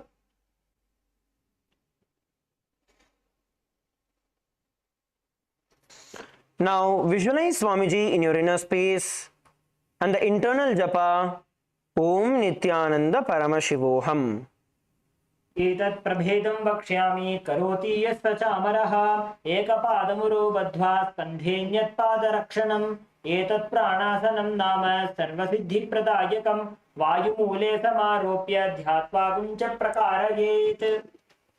Okay, relax. Now we're going to be entering into the next asana, which is going to be Parshva Matsyendrasana. In Parshva Matsyendrasana, now you're going to place the left foot at the root of the right thigh. Left foot at the root of the right thigh and place the right foot on the opposite side across the left knee. Across the left knee, yes. Now all of you are going to be lifting your left hand towards the sky. All of you lift your left hand towards the sky. Now turn right, twist your body, turn towards the right. Twist your body, place your palms around the knee, touching, holding on to your right leg. Now place the other hand behind your body on the ground. Exhale and look back. Look backward, not at the screen. Look backward and twist your body. Exhale and twist your body. Come on, twist. Exhale and twist. And hold the position. Visualize the great sage and yogi Matsyendranatha in your inner space. And the internal japa, Om Nithyananda Paramashivoham. वामोर्मूलार्पितदक्षपादो जान्वो बहिर्वेष्टितदक्षदोष्णां प्रगृह्य तिष्ठेत् परिवर्तिताङ्गः श्रीमत्स्यनाथोदितमासनं स्यात् मत्स्येन्द्रपीठं जठरप्रदीप्तिं प्रचण्डरुक्मण्डलखण्डनास्त्रम् अभ्यासतः कुण्डलिनी प्रबोधं दण्डस्थिरत्वं हि ददाति पुंसाम्. Okay, relax. Stretch your feet out in front of you. Stretch your feet out in front of you. Now we are going to be performing the Ardha Paschimottanasana. Now this is a very beautiful asana. This is actually some of the fundamental asanas these are. In Ardha Paschimottanasana, you are going to be stretching one foot forward and bend one foot, bringing it close to your perineum. Bringing it close to the perineum. Now you're going to be sitting straight. We're going to show you a couple of different techniques that will help you master the asana. Now while you are in the seated position, you want to make sure that your back is straight. Okay, so from a normal seated position, you're going to push your hip up and your shoulder opened in front of you. Now please understand, the focus is not to get the head to the knee, rather get your head all the way to your toe, to your ankle. That is going to be the focus. Okay, so for that particular reason, if you have to bend, you need to have your back straight, and then you need to bend down from your hip all the way down as much as possible. Then you will see that you're getting a lot more stretch in this position. You can also do this with your partner just to help the other person go down. Now you don't want to push here. This is not the position. Rather, you want to push them forward and down. Okay, push them forward and down. If you're already able to put your head on the feet, then you're going to move your head towards the ground, and the partner can give a slight push, bending down and holding down. Let's do it together. Please get into partners. Pair up, pair up, pair up. Even though it is simple, pair up. Because only when we stay down in the position for a few seconds, the stretch will increase. Many times our own force is not sufficient. Okay. Now make sure that you are sitting straight before you bend down. Sit straight, back straight, and bend down all the way from your hip. You don't want to round your back. So bend down from your hip.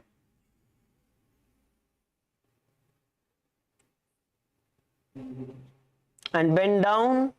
If you are able to bring your forehead to the knee, then you're going to bring your forehead to the ground. Slightly slip your head off the knee and bring your forehead all the way to the ground. Yes, KAILASA, Bolivia. Great, many of you are able to do it. That's wonderful. Ecuador, yes. Parama Yoga, push yourself down. Parandaman Maharaj, press Parama Yoga down to the ground. Push him further down.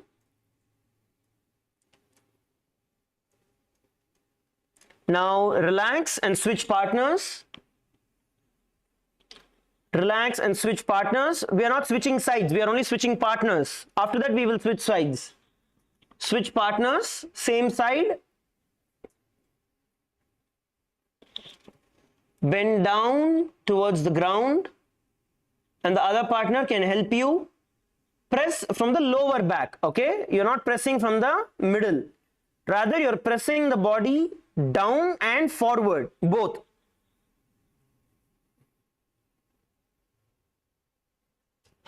Take as much as stretch as possible.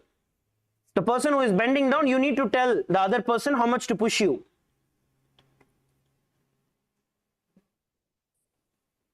And hold.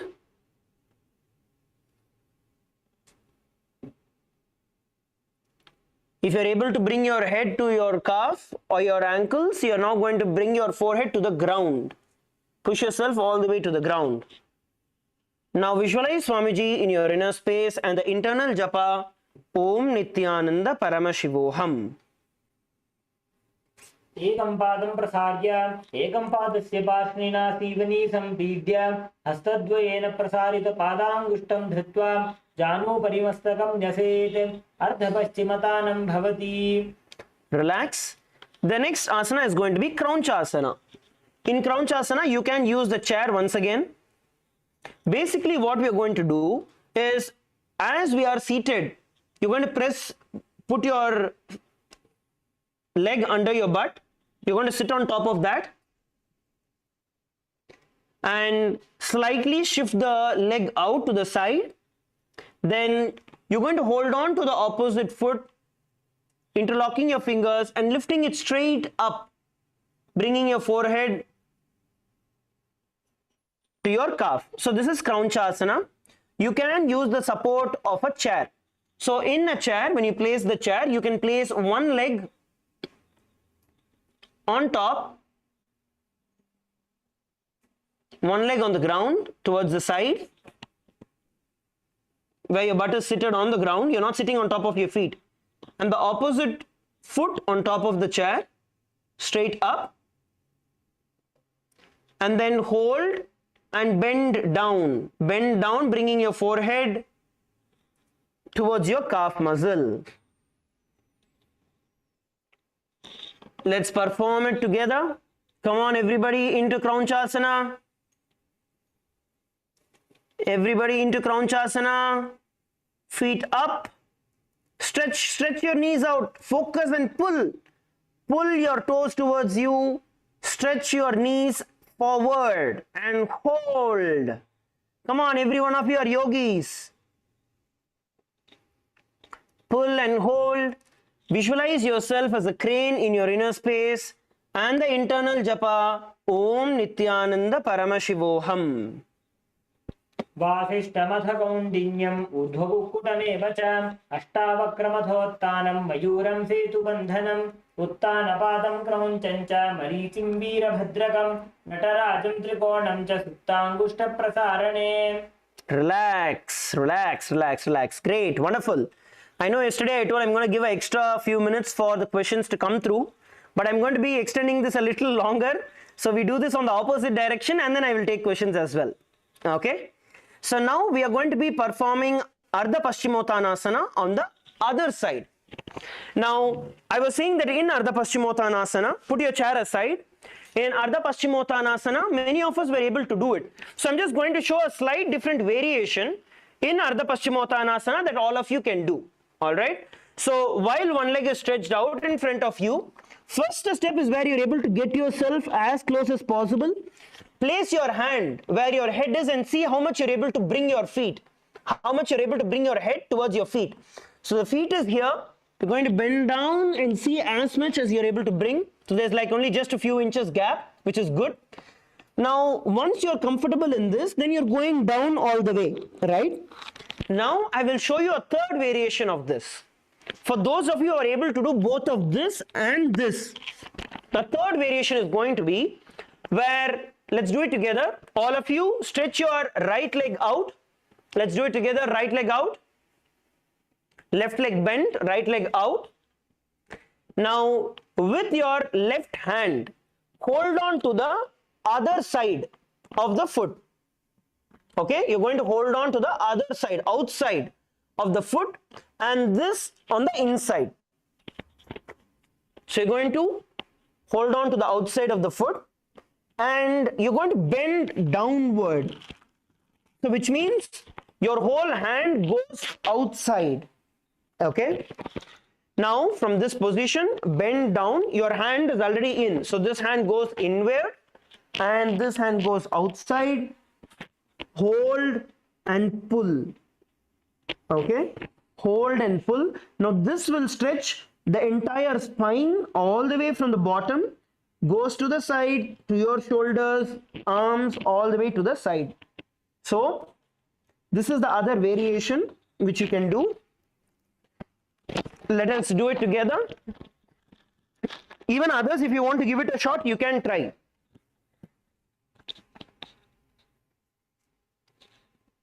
So bend towards the side and pull yourself, stretch and pull. It should give you a full stretch, full round stretch to the side. Pull and hold. It's actually these things that make the yoga nice, intense, and you actually feel the effect of yoga. You can do it on the other side as well. If you did not repeat it last time, you can do this the other side as well, because I'm saying at least 90% of you are doing this, which is good. Do it on the other side as well. Switch your feet and do it on the other side as well. Pull. And even if this becomes a little comfortable, the partner can help by twisting the body further back. Okay, by twisting the body further backward, it becomes a lot more stretched.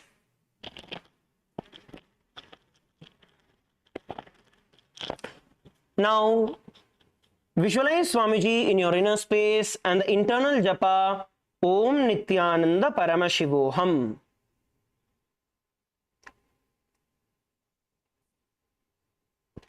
एकं पादं प्रसार्य एकं पादस्य पार्श्विना सीवनी सम्पीड्य हस्तद्वयेन प्रसारितपादाङ्गुष्ठं धृत्वा जानुपरिमस्तकं न्यसेत् अर्धपश्चिमतानं भवति.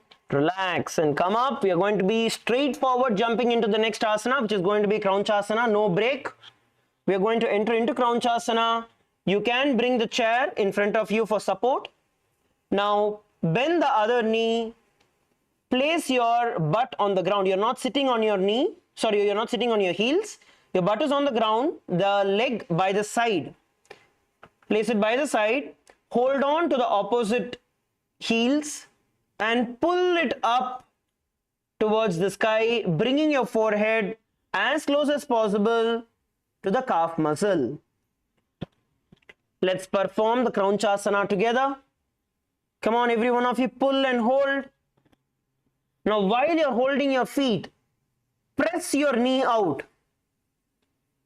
Give yourself that momentum. That's the final asana for the day. So push yourself, stretch your feet out, go that extra mile.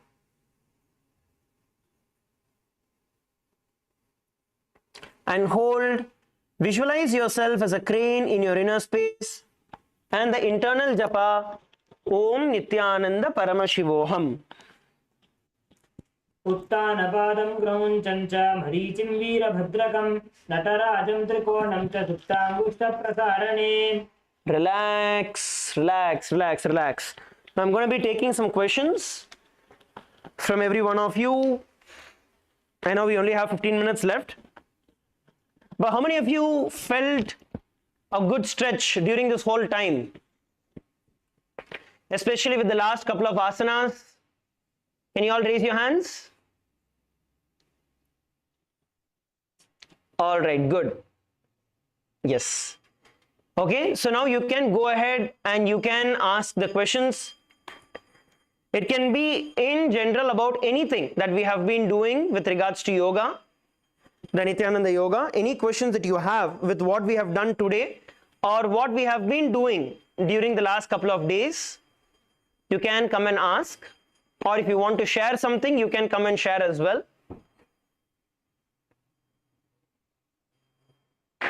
LA team, Bolivia team, Ecuador team, you can come, ask, share.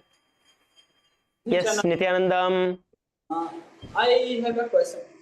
You mentioned that we use mainly the hands to balance the body in the handstand. But I also use some other parts of the body to balance. But it don't keep straight. If like a vertical handstand is becoming more like a V handstand. I don't know how to call it. So is it good while we cannot do the full vertical handstand, or I should try directly learn the full vertical handstand? Because I use the shoulders. It's actually body.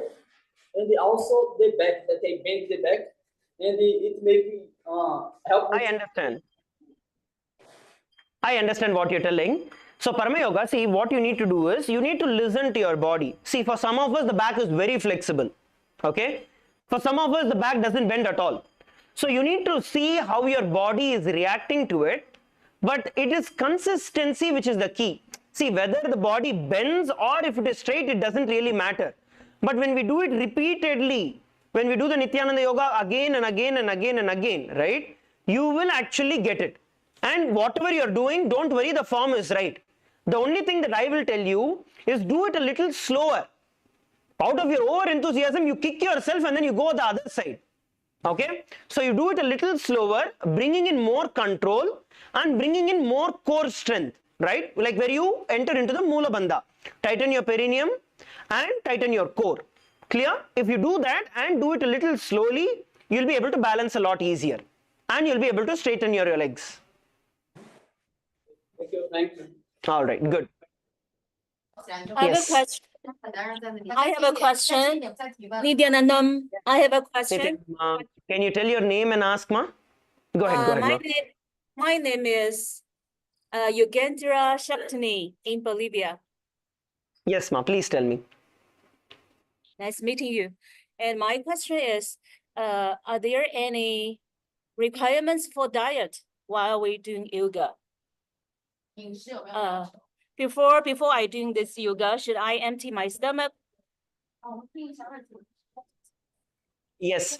So just before the yoga, so we haven't actually entered into that part of it, but as a practice, just before the yoga starts, right, we actually do the Panchakriya, which is the enema. We clean the bowels completely, so the stomach becomes completely empty, and that actually frees us to perform a lot of these asanas a lot better. So yes, surely cleaning your bowels and emptying your stomach will make a lot of difference.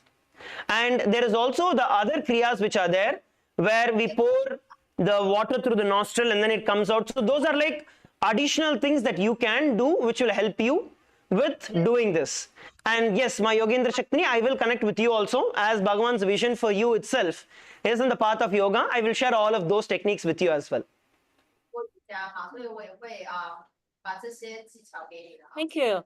And by the way, I don't have time in the daytime, and usually maybe I will after work I will go to my family and do the yoga. And should we empty my stomach for at least 4 hours and do it?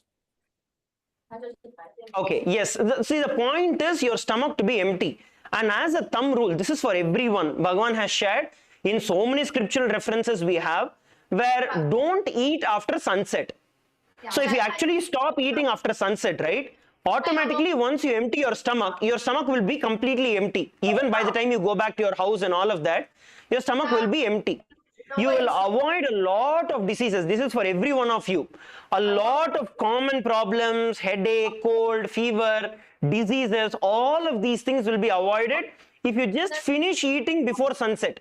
After sunset, you can drink, but don't eat anything solid. So my Yogendra Shakti, so you can also do the same thing and empty your stomach and then you can do the yoga. But the best time to do yoga is of course in the morning during the Brahma Muhurta before the sun rises. But if you're not able to do at that time, then at least do it later. Okay, I know. And my last question is, while doing yoga, can I drink some water? Yes, you can. You can drink water. You can. Okay, I see. Thank you for your help. Thank you, ma. Yes, we can go to the next question. My last question. Yes, go ahead, ma. I'm sorry. And we should empty our stomach for at least how many hours before doing yoga? It doesn't really matter, ma. You can empty and just come in for the yoga. As long as your stomach is empty, you will see the difference. It doesn't have to be 1 hour, 2 hour, 3 hour. You don't have to worry about that. Okay, I know. Thank you very much. Yes, wonderful. Nithyananda Maharaj, this is Ma Mahagovindananda. Yes, ma, Nithyanandam. Yes, thank you very much. I've been suffering from a lower back pain, and asanas is really clearing something, and my sciatica as well is improving. Yes, Although I I was actually saw you, Ma. You were actually doing the Chakorasana when we were practicing, right? Actually, there's a camera frame right behind you. So I was able to see how your back is bending when you're placing your leg on the chair and when you are bending down, right? I was actually seeing it. And you're actually doing very well. You're doing very well. The only thing that you need to do is do it little more consistently. Okay? And even the Paschimottanasana that we did now, have somebody to gently push you down a little more. See, even if it is little uncomfortable, try to get external help. And that will really make a lot of difference for you. okay. Go ahead, Ma. That's my next question, Maharaj. My life is a bit erratic. I travel, so I can't get a consistent time to do this. But do you have any recommendations? I'd like to continue with these series. How should I do it when I'm not, at home? And should I break it down into maybe 10, 15 asanas a day? What is your recommendation for that? Okay, I would actually not recommend number of asanas. At least 1 hour is what I would say. Now, if you see what we are doing here, we are doing probably, let's say, about 20 asanas if it is challenging ones in 2 hours time. If it is easier ones, then we do 30 or 40 like that. But the focus is going to be how well you are able to do. At least 1 hour would be the suggestion that I would say. If not possible at all, at least 42 minutes. Because that is the time when you are investing in yourself. I understand you have an erratic schedule, but surely you'll be able to pull in time 21 minutes here, 21 minutes there. At least break it into 2 parts. Do at least 42 minutes. And focus on any of the asanas that you want. Even the Nithyananda Yoga, actually for every one of you also I wanted to tell, you do not have to finish all the 108, you do not have to finish all the 300. No, that is not a requirement. The requirement is you becoming comfortable and experiencing that entire one. For example, when I practice, right, when I have to do some asanas, I might just do 1 or 2 the entire stretch. For example, especially with the Paschimottanasana, you will start enjoying your body. You will start learning your body, studying your body. If you slightly press your feet, what happens? If you extend your fingers, what happens? Every change in your body makes a difference. So the yoga will become a juicy moment for you to enjoy yourself. So I would say spend at least 42 minutes per day. And it doesn't matter how many you do. Finally, I just want to thank you and Swamiji for these series. It's been wonderful. Thank you, Maharaj. Wonderful, Ma. It's only Swamiji. And in fact, Swamiji specifically designed this for all the Paramashiva Sena participants. And as you're all aware, right, we have been doing yoga. But this teaching like this, training like this, conducting like this, specifically Bhagavan came, sat, guided, instructed us how to instruct and guide people. So it is Bhagavan's that extra love and care to make sure that we are all healthy. Wonderful, Ma. Great. And also, I will also tell you as an Acharya, right? It also gives a lot of, joy when you teach somebody and the person is actually experiencing the benefits of it. That in itself is a sweetness by itself. And I want to thank all of you people for that. All of you are doing it wonderfully, especially I am seeing every one of you do. So thank you all for that. Nithyananda, Nice. do you hear me? Yes, Nithyananda, go ahead. Nithyananda, this is Nana Lakshmi from France. I just wanted to share something major for me. I have been having a major surgery 10 days prior to coming to Los Angeles. And every day I decided to do enema before the yoga. And I can that during those 2 days, all the pain I have in my mouth totally disappear. And even if I have to disintoxication, because my feet are getting bigger, with the yoga, during those 2 hours, really everything goes away. No pain at all, as if there was nothing at all. It's really unbelievable. I just wanted to thank you for That's wonderful, Ma. Thank you. Great. Really wonderful. And yes, cleaning the stomach before the yoga helps a lot. Okay, if all of you can do that. For that night, if you just take kadka podi, or morning you take 2 spoons of castor oil, just half an hour before, it will flush your stomach out. and just take 1 tumbler of water in your empty stomach and come and sit for yoga. Don't drink too much. You can drink at least 1 tumbler of water, 1 glass of water, and come for yoga. It will keep you fresh. And I'll tell you another one. Don't cover yourself with jackets, with sweaters. Don't do that. It is actually completely against the principle, because your whole body breathes. Ma Jessica, you're covered fully and sleeping like a mummy there. It is going to be actually against whatever yoga you're doing. So you need to make sure that you are letting as much prana as possible enter your body, right? Especially if you are male, then you don't have to worry at all. Female also, don't put on extra blankets, jackets, even if it may be a little cold. It's okay. Let that sink into you. You will see it makes a lot of difference. All right, great. Yeah, Nithyananda Maharaj, I'm Smita from LA. Yes, ma, go ahead. While doing the Paschimottanasana, I think bending forward and touching your knees, I feel a constriction in my chest. So am I doing something wrong? Or No, you're not doing anything wrong. I saw you doing it also, so you don't have to worry about it. Continue to do it. Only one thing which will help you, it's not that you're doing wrong, but one thing that will help you is open your shoulder blade out. Okay? There is a way where your back curls. Your back is curling a little, which is how default it will be. But when you bring awareness, sit straight, right? And then you open your shoulder blades out. And from there you bend. You will see that that poking sensation might not be there, and you'll be able to bend a lot more forward and a lot more free. That is the only suggestion, ma. You're not doing anything wrong, but. okay, thank you so much. And yesterday, Ustrasana I'd been trying to do since almost 6 months, but yesterday I did it, so thank you so much for that. Wonderful, great. Thank you. Wonderful, ma. Beautiful. Yeah, me. Yes. Okay, I think I'll take one last question from the male team. I think it's time for us to close as well for the next session. Yes, male team, go ahead, go ahead. Can you hear us, Maharaj? I can hear. Go ahead, Aya. Okay, Maharaj, this is Vedatmananda, probably behind the camera. I'm Yes. So far, last, I think 3 or 4 days ago, we did some yoga and caused some kind of a problem on the lower back, especially on the right. Since then, it's been tender, and I skipped the yoga in the fear that it might cause more problems. But I did. The tenderness is kind of sometimes it goes up and down. So I'm just worried. If should I take it lightly? Should I skip yoga, or what's your recommendation? Understood.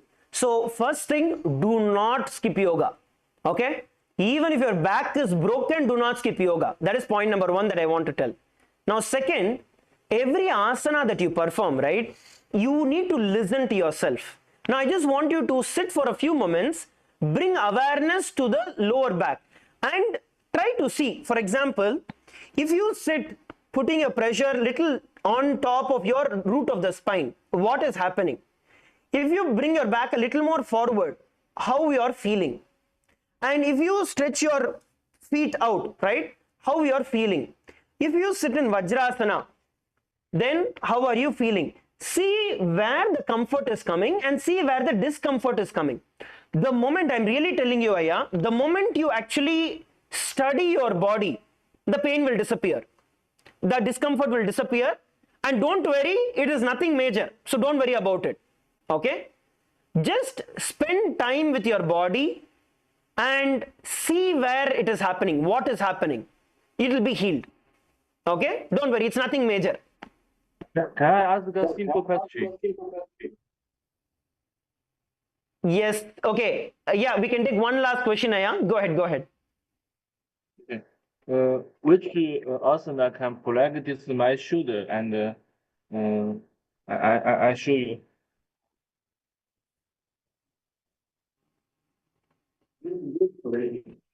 I understand that. Yes, I understand that. There will be asanas that we will be coming by. I will teach in the next upcoming sessions as well. I will help you with asanas that relax the shoulder and remove the stress from the shoulder. I'll help you with that. All right. Wonderful, Aya. So let's all sit straight now. It's time that we end. Let's all sit straight with our head, neck and spine in a straight line. Please sit up. Please come to a seated position. Place your hands in front of your heart. Visualize Swamiji in your inner space. Offer your gratitude to Swamiji for the Nithyananda Yoga. Let us chant the Purna Mantra. Om Purnamadav Purnamidam Purnat Purnamudachyate Purnasya Purnamadaya Purnameva Vashishyate. Om Shanti Shanti Shanti Harihi Om Tat Sat. Sarvam Bhagavat Shri Nithyananda Paramashivoham Om Nithyanandam. Thank you, everybody. Nithyanandam. Let's take. I welcome you all with my love and respects. Let you all open all your three eyes. Om Nithyananda Paramashivoham.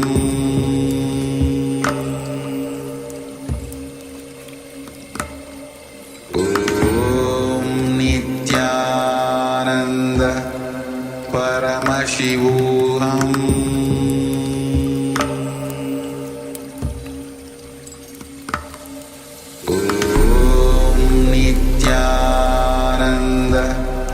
Paramashivoham.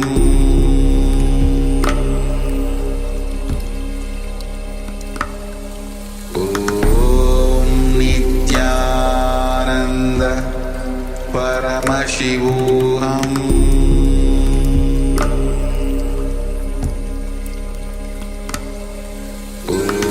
Om Nithyananda Paramashivoham.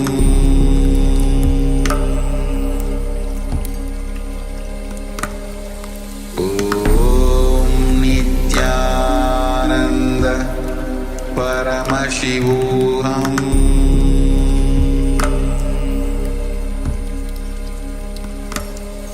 Om Nithyananda Paramashivoham.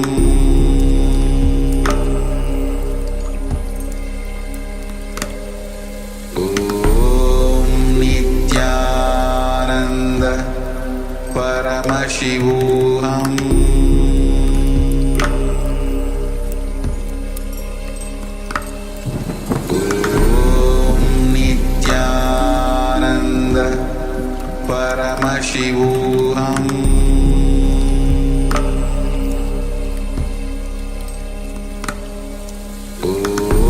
Om Nithyananda Paramashivoham.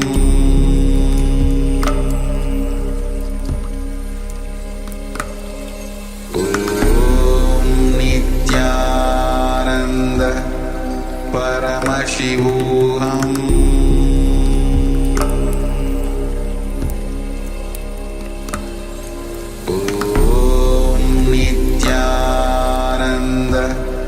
Paramashivoham.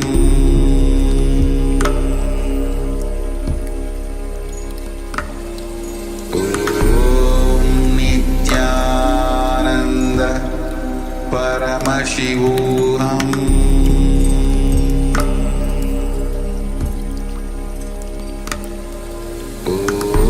Om Nithyananda Paramashivoham.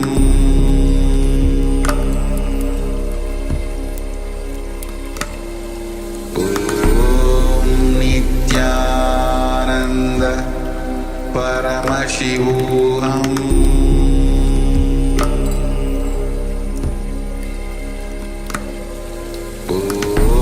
Om Nithyananda Paramashivoham.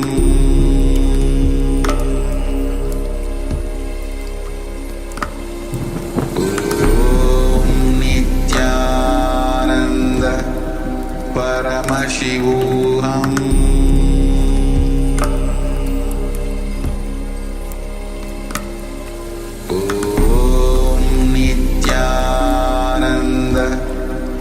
Paramashivoham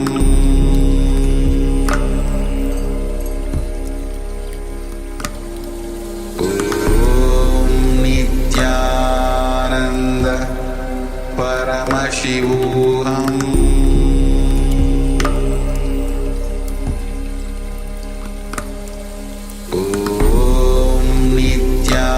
Nithyananda Paramashivoham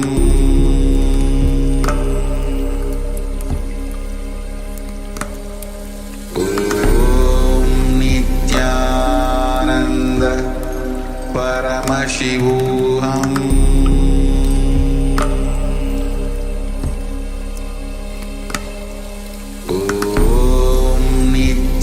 Nithyananda Paramashivoham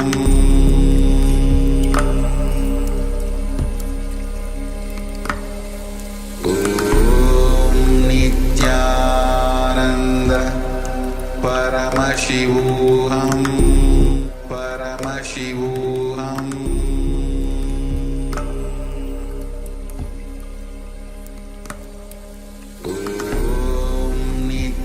Nithyananda Paramashivoham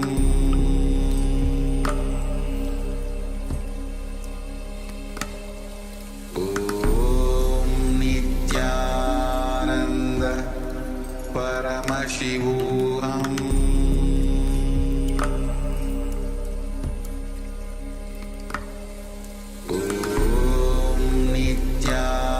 Nithyananda Paramashivoham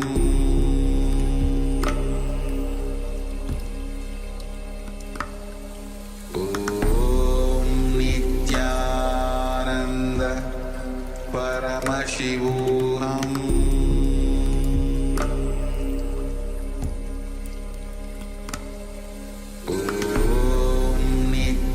Nithyananda Paramashivoham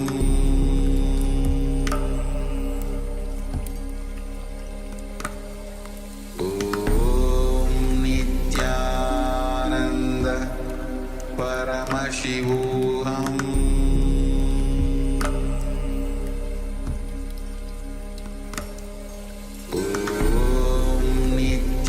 Nithyananda Paramashivoham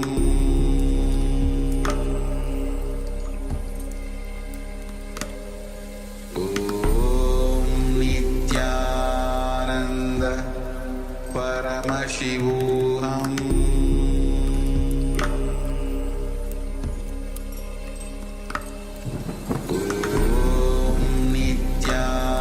Nithyananda Paramashivoham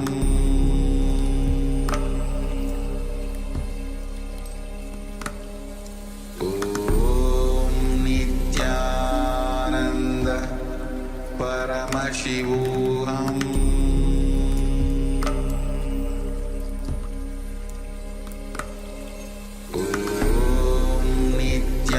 Nithyananda Paramashivoham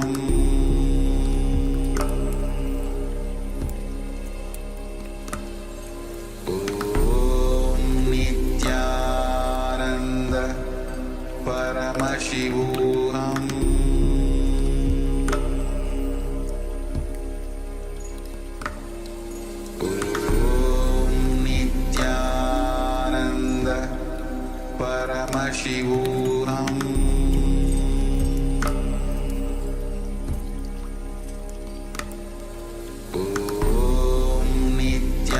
Nithyananda Paramashivoham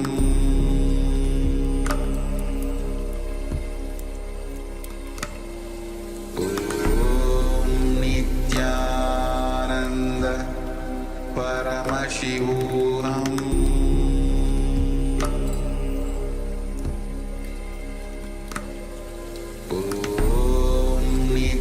Nithyananda Paramashivoham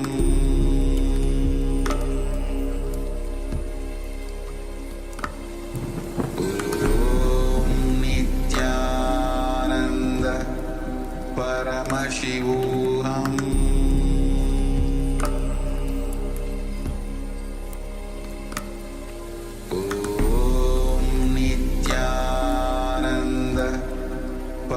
Paramashivoham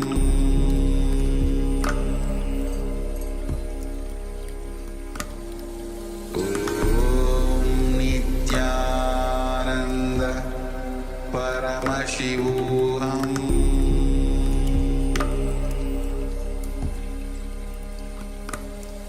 Om Nithyananda Paramashivoham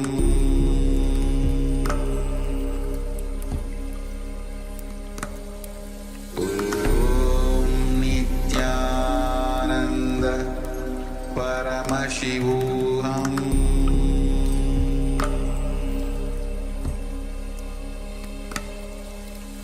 Om Nithyananda Paramashivoham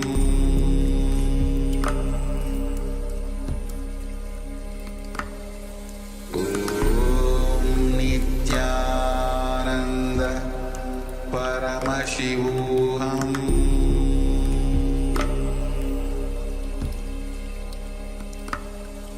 Om Nithyananda Paramashivoham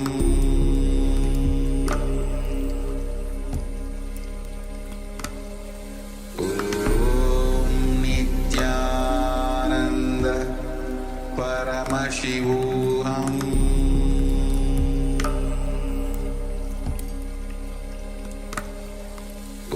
Om Nithyanandam Paramasukhatam Kevalam Jnanamurtim Dvandvatītam Gaganasadrisham Tattvamasyaadilaksham Ekam Nityam Bimalamachalam Sarvadhi Sakshibhutam Bhavatītam Trigunarahitam Tadvarum Tam Namami. Yes. Welcome and Nithyanandam to all of you. Nithyanandam, welcome. And yes, Nithyanandam, all of you. Requesting all of you to switch on your cameras as we are about to enter into the power manifestation round. Manifesting the powers of Paramashiva. And remember again and again that the more and more you manifest the powers of Paramashiva, the more you bring oneness, you grow oneness within you. The more you deepen your connection to Swamiji, the more you enrich yourself, the more life become exciting. So let's get ready to manifest the powers of third eye. We'll be entering with the SUPREME, which is the scriptural reference for manifesting the powers of third eye. Let us know if you are able to hear us on YouTube, on Zoom, and all other social media platforms. Okay. So with this, let's get ready. We'll be entering into the SUPREME. Kapalantarmano yasya tishthanmilitalochanaha kramena manaso dharyat lakshaye lakshamuttamam. The translation of this verse goes as, by fixing the mind on the inner space within the crown center and sitting stably without any movement, having the eyes closed in succession, by that stability of the mind and the inner space, through the power of third eye, one directly sees the ultimate goal, Lakshyam, by having the vision beyond the sight that reveals any object or place, attaining the space of oneness with the source, Paramashiva.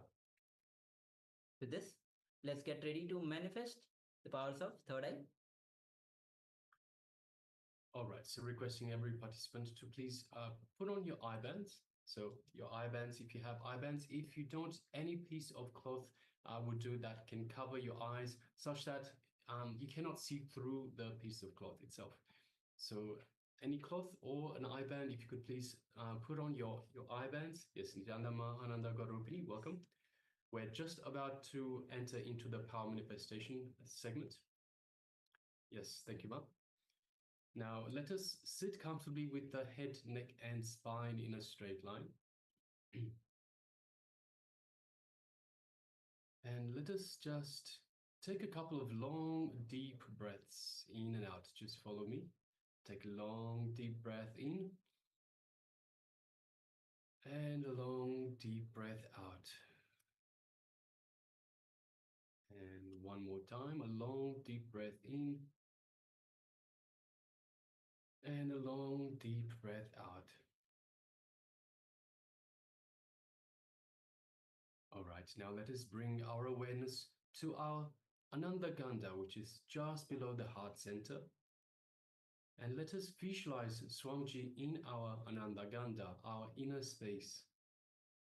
Visualize your favorite murti, your favorite image of Swamiji in your inner space.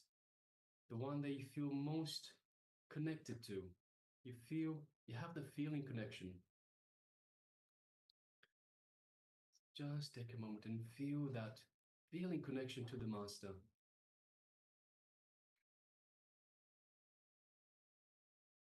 Feel Swamiji's love, his compassion, his infinite wisdom, infinite grace, just radiating, showering you in your inner space.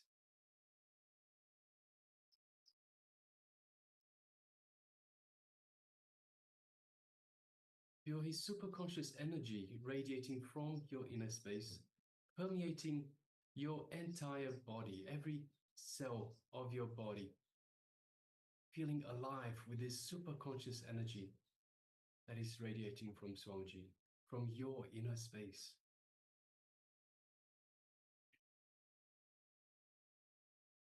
Feel the space of oneness with Swamiji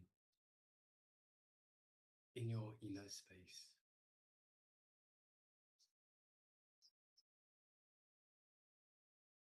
You are in oneness with Swamiji.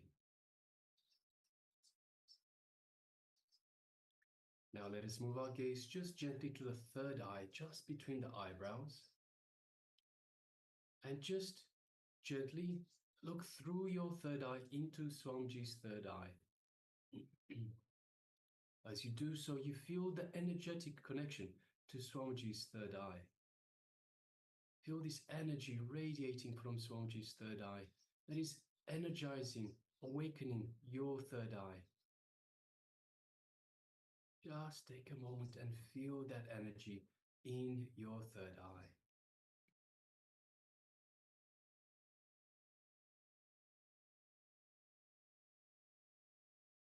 Now let us connect further by chanting the Mahavakya, the cosmic code word that Swamiji has given us to connect to him, to grow this feeling connection. Om Nithyananda Paramashivoham. Om Nithyananda Paramashivoham. Om Nithyananda Paramashivoham. Yes, continue chanting the Mahavakya.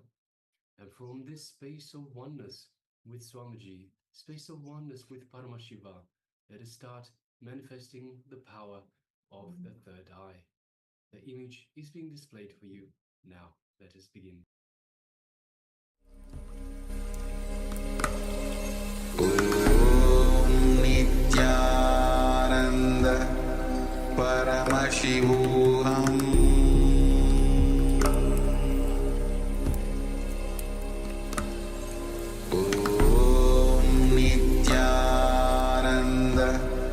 Paramashivoham.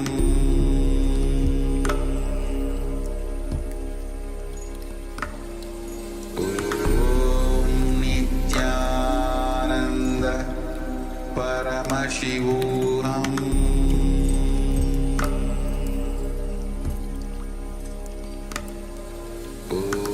Om Nithyananda Paramashivoham.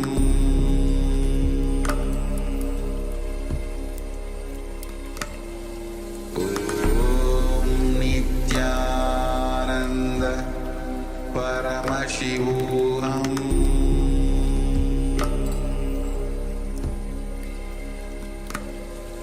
Om Nithyananda Paramashivoham.